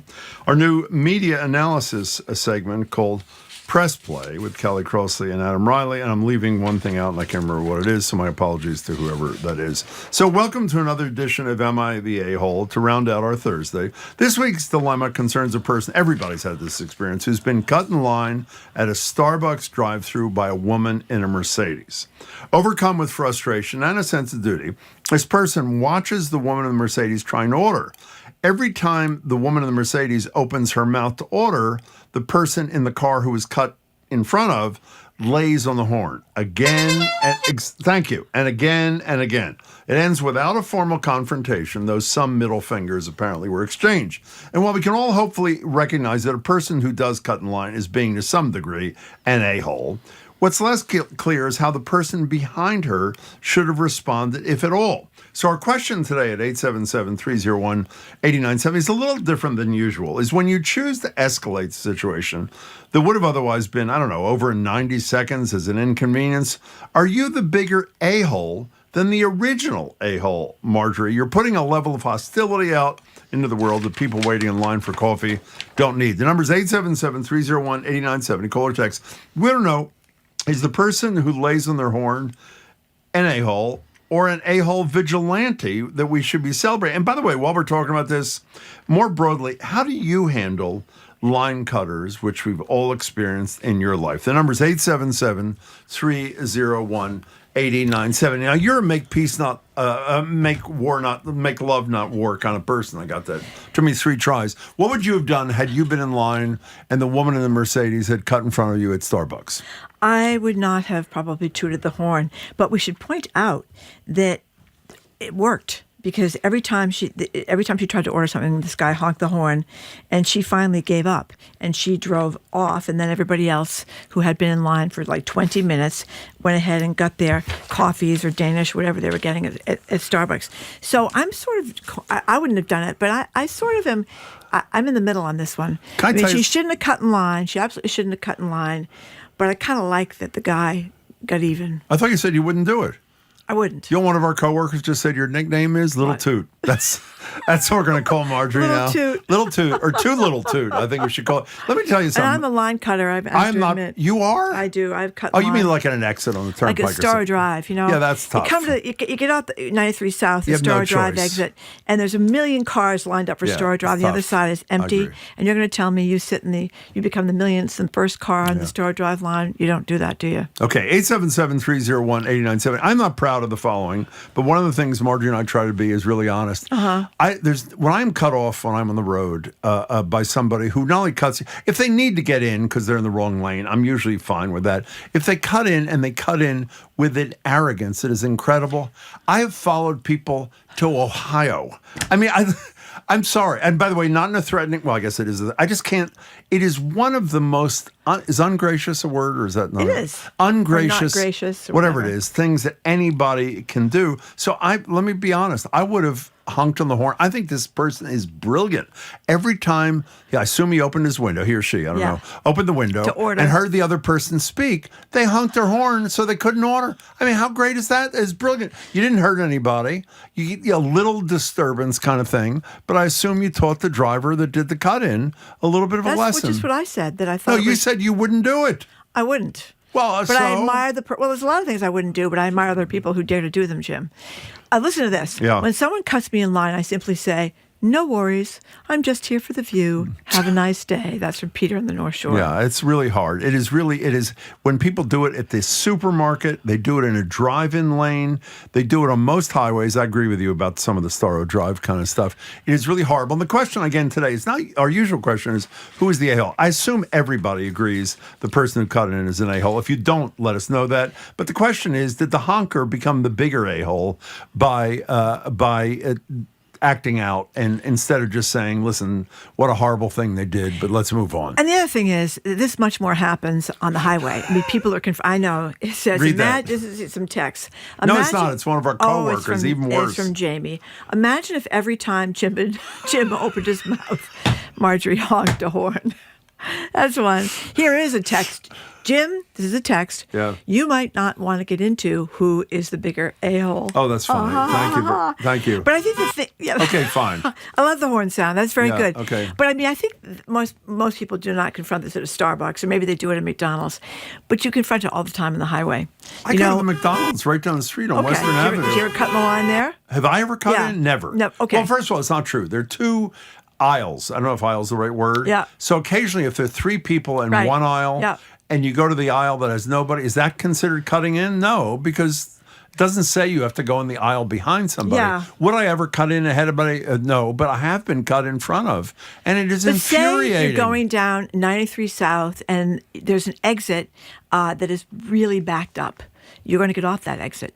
Now, do you get, like on Starro Drive, do you get behind the car and become the 75th car in line, or do you try to squeeze into the front? What do you do, Jim?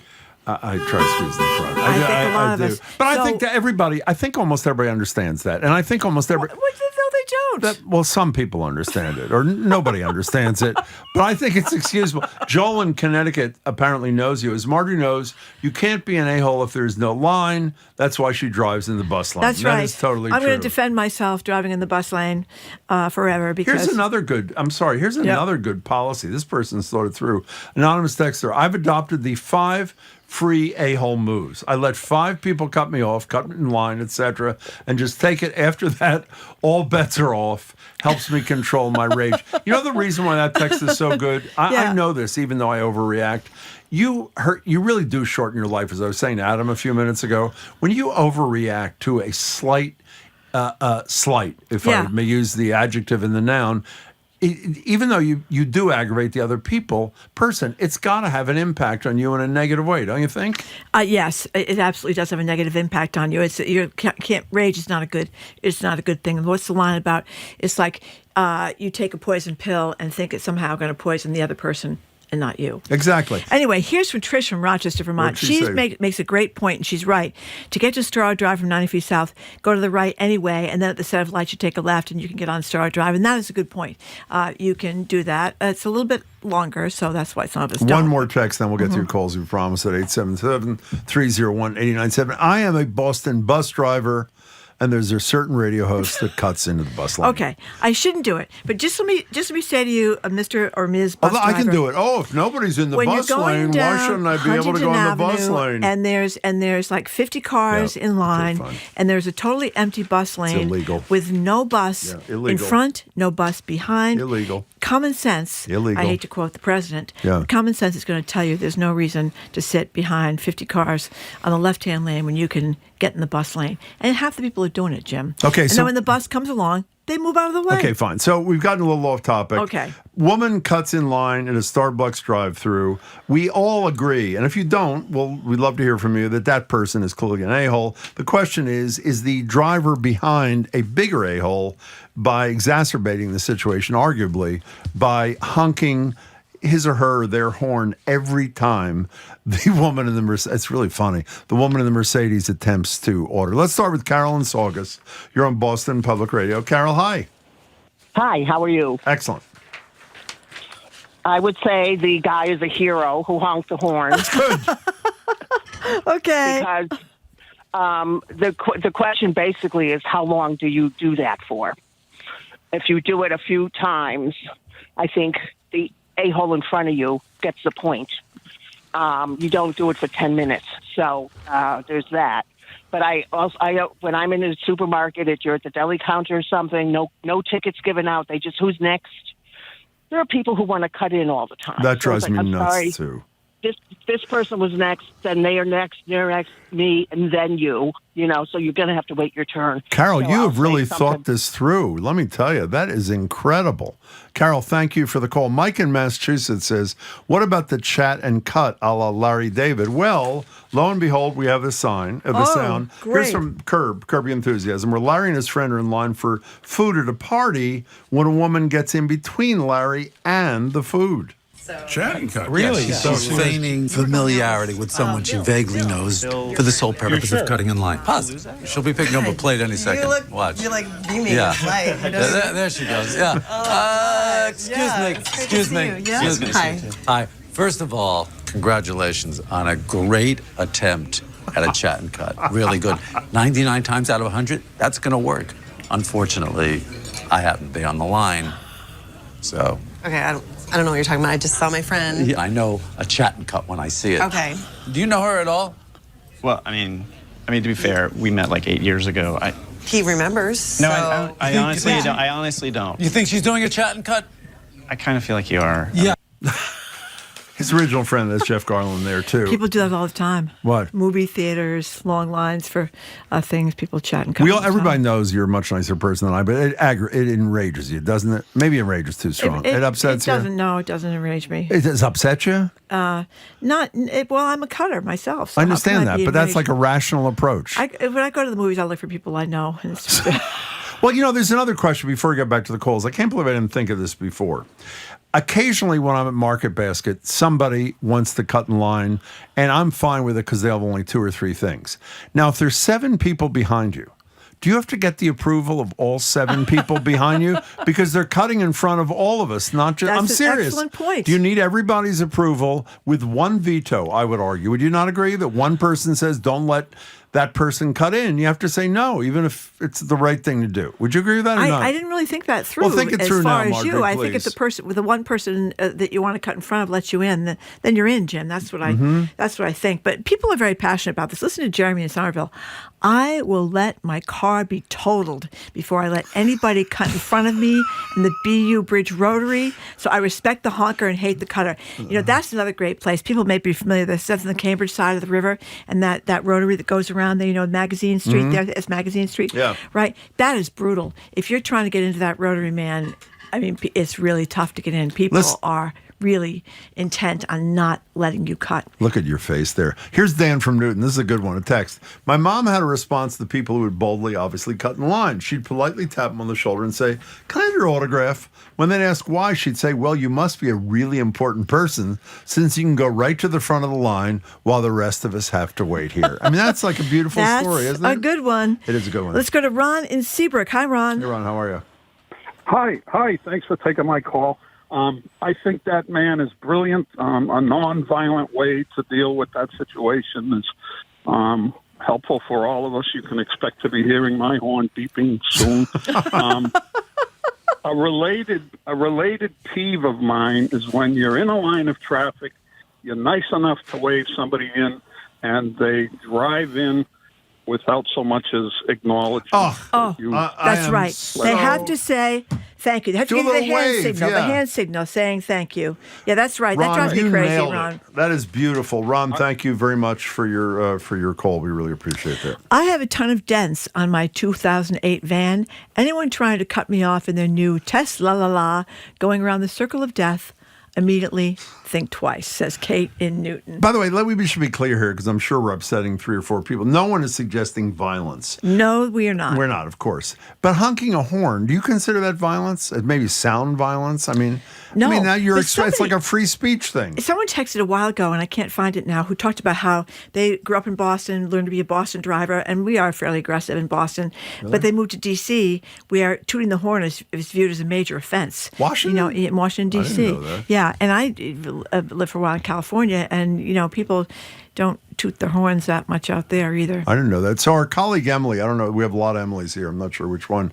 She says Market Basket in Somerville, which is where I go every Saturday morning, used to have an employee dedicated to managing the express lanes and prevented many a line cutter. They don't have that anymore, sadly. Yeah, people get really, it's dog eat dog in those grocery store It really lines. is, especially with the Market Basket is packed all the time. Oh yeah. You know, they have one line at Trader Joe's, but I was there, I guess 1 or 2 days ago, and they still had no eggs. And I was going through the checkout line, and somebody tried to cut, and she was an older lady. And she was immediately reprimanded by the people. Can I tell you about behind her? I hate the stereotype. These older women, they act like they're in roller derby. I mean, it is the older women are. I would argue. Would you agree they're the biggest problem in terms of line cutting? Got to watch them every second, Jim. Mary in Berlin, you're next on Boston Public Radio. Thank you for calling. Hi. Hi, first-time caller. Thank you. Thank you. I had this thing happen where I was in the line for Dunkin' Donuts, right? Yeah. And a guy swerves right in front of me and cuts me off orders. So I just went, oh, my God. My face was like... So I didn't do anything. But then I got to the counter, and he had left $5 for my tea. Oh, that's... So, that was kind of like... So I didn't have to be an a-hole. He mitigated his a-holeness. It's a-holicity, I believe, is the expression you're looking for, Mary, but thank you. That is, how'd you feel? That's a great story. The lady on the counter had a good time with it. So How'd you feel? I just wanted to share that. How'd you feel? I felt I was sort of surprised because I figured he was an a-hole, and all right, you just move on. But it was a really good recovery. It's a beautiful story. Thanks for sharing that, Mary. We really appreciate it. Here's Laura in Cohasset. I am the idiot who will be the 75th person in line for an exit and will let somebody hit me before I'll let them cut me off when I finally get to the exit. She thinks the horn honker is ingenious. That person is used to taking whatever they want whenever they want it and needs to learn they're not that special. Can I tell you, speaking of what that person just said, one of the shortest measurable units of length is the space between a car in front of you and your car when someone's trying to cut in. Is that not true? Oh, yeah. Do you notice how close without touching their bumper you can get, and you keep at that distance so there's no chance? How satisfying is that when you prevail, too? And I'm serious. How do you feel when you know the person's trying to cut in and you're keeping really right on the butt of the people in front of you, and they can't? Is that satisfying or is that satisfying? Well, that is very satisfying. Oh, my God. God. That is very satisfying. It's incredible. I know. Can you believe we obsess over these things? Well, yes, I can. You know why it is? I frustrations behind the wheel, Maybe road it rage is. kind of stuff. Stephen in Southborough, what do you think, Stephen? Hey guys, I think society needs to police a-holes like this. How so? Otherwise, it'll just go unchecked. So how do we What police should we them? do? Arrest them? 3 to 5 at No, I Walpole? don't know about arresting them. No, I have a tangentially related story. I was in the grocery store one time in the produce aisle. Yep. And a woman across the way took a grape out of a bag. She bit the grape, made a face as if she didn't like the grape, and then placed half the grape back into the Oh no, Stephen. That's terrible. At which point I took it upon myself to be the enforcement officer for society. And she looked at me like I had 3 heads. So wait, what was the enforcement behavior that you engaged in? What did you do? Hand her the grape back? I called her a foul human being and told her that it was not her personal buffet line. Wow. I love that. Not your personal buffet line. And a foul human being. I know someone who spends a lot of time with a personal buffet. I've never put a half grape back. I never put anything back. You can't put anything back. Stephen, I heard you thank put back a chicken wing. for your courage. Jim. I would never put back. I've never put anything back like that. Okay. I do double dip. Stephen, thank you very much for sharing your story with us too. Okay, lots of tall a-holes who feel they have a right of way over those of us who are not tall when waiting in line. That's from Esther and Beverly. Do you know her? No, I don't. But I have to say, in the spirit of candor, which we've tried to embrace during this, when I've said I've followed, not menacingly, followed some people when they cut me off, even if it meant I was late for work or something like that, generally the decision one makes is that the person is smaller than you. Do you notice that the follower generally is bigger than the person that they've chosen to follow? Well, you don't want to take any chances. No, you don't want to take any chances. What did the UPS driver just send us a million beeps? Beep, beep, beep, beep, beep, beep, beep, beep, beep, so we know where he is. Exactly. Thank you. That was Woody. That was Woody, the UPS driver. Irene and Thank you, Woody. Devens. Hello there. How are you, Irene? Hi, John. How you doing? We're good. Thank you. I absolutely agree with you. What I don't agree with, Mark, your partner's submission that it does something bad to you. Yeah. That you feel something bad. What makes something bad what makes you feel bad is regret. Dang it, I should have done that, or dang it, I should have honked the horn. I think that does more harm than anything. By the way, that's interesting. That's an interesting perspective. Because you let it out. You it's saw like you a didn't do cathartic it. kind of thing. Yeah. Yeah, maybe you're right. Maybe I'm rarely in the circumstance where I have failed to do whatever is the retaliatory behavior. Irene, thank you for the call. We appreciate it. Listen to this one. Chris from Shrewsbury. If I hear someone guffaw or cluck behind me in any line, I go out of my way to make a scene and say, "Oh, please, go ahead of me. You obviously have to go somewhere very important, so I'm trying to help you." And then they get embarrassed. What does cluck or guffaw mean? Well, I mean, I know what the words if they're mean. they're making some sound, which would indicate they're impatient with you. Like sometimes if you get, nobody does this anymore, but remember when people used to bring cash to the grocery store? I don't know what cash is. And you'd is. have an older person that would get out their pennies or their nickels or something like that. Well, there's something worse. Or The they'd write single a worst check. thing is they write a check. And by the way, But no one does that anymore. No, thank yes, God. they do. They do? Older people some older people do. And the key to this check thing is this. If you're going to write a check, I feel very strongly about this. So can I Okay. speak to this for a minute? Certainly. Thank you. If it turns out you're going to write a check, which you should not, you fill out the check completely, and only left blank in the check is the amount. That's and when right. the Well, they don't do that, cashier Jim. tells you the amount, otherwise, would you not agree that person should be disqualified from a purchase if they have not filled out the rest of the I check think by they the time should haul purchase? them out of the store. Exactly, or not necessarily in cuffs, but they should haul them out of the store. Let's take a few more calls. Let's go to Katie in Situate. You are next on Boston Public Radio. Hi, Katie in Situate. Hey guys, it's your favorite aggressive cleaner. Oh, hello, Katie. Hi. Nice to talk to you. What's up? Are you an aggressive driver too? No, well, I'm a Starbucks lover, and Okay. so I have an interesting perspective. I think they're both an a-hole. Good. Never should you cut in a line, but usually the Starbucks line is like a little driveway, so you're stuck there, and the woman beeping constantly to be pissed off as she's ordering is not just getting mad at the girl in front of her, but the poor barista with the headset on. That's right. Is listening to the blaring beeping every time. That's a good point. I would never be aggressive like that and beep and get annoyed. I'm just afraid of road rage drivers. And in Rhode Island, we recently had a little fender bender. It was caught on video, and a man got out. There was no damage. The woman was apologizing. It was at a red light. He threw her out of the car on the ground. What? I don't know. Yeah, it was terrifying. But wow, I feel bad for the barista having to listen to the beeps. But we hadn't thought in of those that. little driveway lines, the poor little barista with the headset.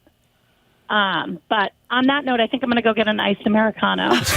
Katie, get one for me. Thank you. Audrey's Not asked. ice, though. Audrey's asked an existential question. What is it? Well, with the cars, the make of the car the person was driving matters. She says, would your answer be different if the person who cut in was a big guy in a pickup, or is the Mercedes-Benz the bigger issue? Don't you think that or is is some hugely- little meek Toyota RAV4? Well, you notice the person who submitted the thing to Reddit went out of their way, I think twice in the post, to mention it was a Mercedes. Yeah. You know? Yeah. Yeah. That probably make it even matter. If they got some little crummy little junk car. I wouldn't be happy about it either. Now, let me tell you. I feel better about the person in the junky car. Every day we since I've guess had so many. where Jared is on this issue, and I'm generally fairly sure that I'm right, even though Isn't this I'm the best often not. part of the day, guessing where Jared is? I am 100% convinced that if someone cuts this guy off, you are ready to commit a felony. Is that a safe assumption? I get out the drone. Exactly. I get out the Hummer, all my military artillery, and chase them down the highway. Yeah. No, but it upsets you a lot, in all seriousness, right? It does upset me a lot. It is one of the least civil things you can do to another human. Is it that hard to follow a rule? And what could you possibly have to get to? And if you have to go to the hospital or something, put your flashers on and just do it. But what could you possibly have to get to that you have to cut everybody off? Marjorie, why don't you confront Jared and say, well, if you're at Star Drive exit, go ahead, ask him about that. Well, I must admit, when I've getting off to go to Star Drive from 93 South, 93, yeah. and there's about 50 cars going to Star Drive I on know the left exactly lane. what you're talking about, And the there's lever connector. The lever connector, that's right. You're one of those people who swoops down. I am one of those people. Now, somebody texted and said what you should do is you should just get off the right-hand lane in Cambridge. Right. And well, you're not actually in Cambridge. You're before the Cambridge Bridge, yep. and then you get on Star I know Drive this that well. way.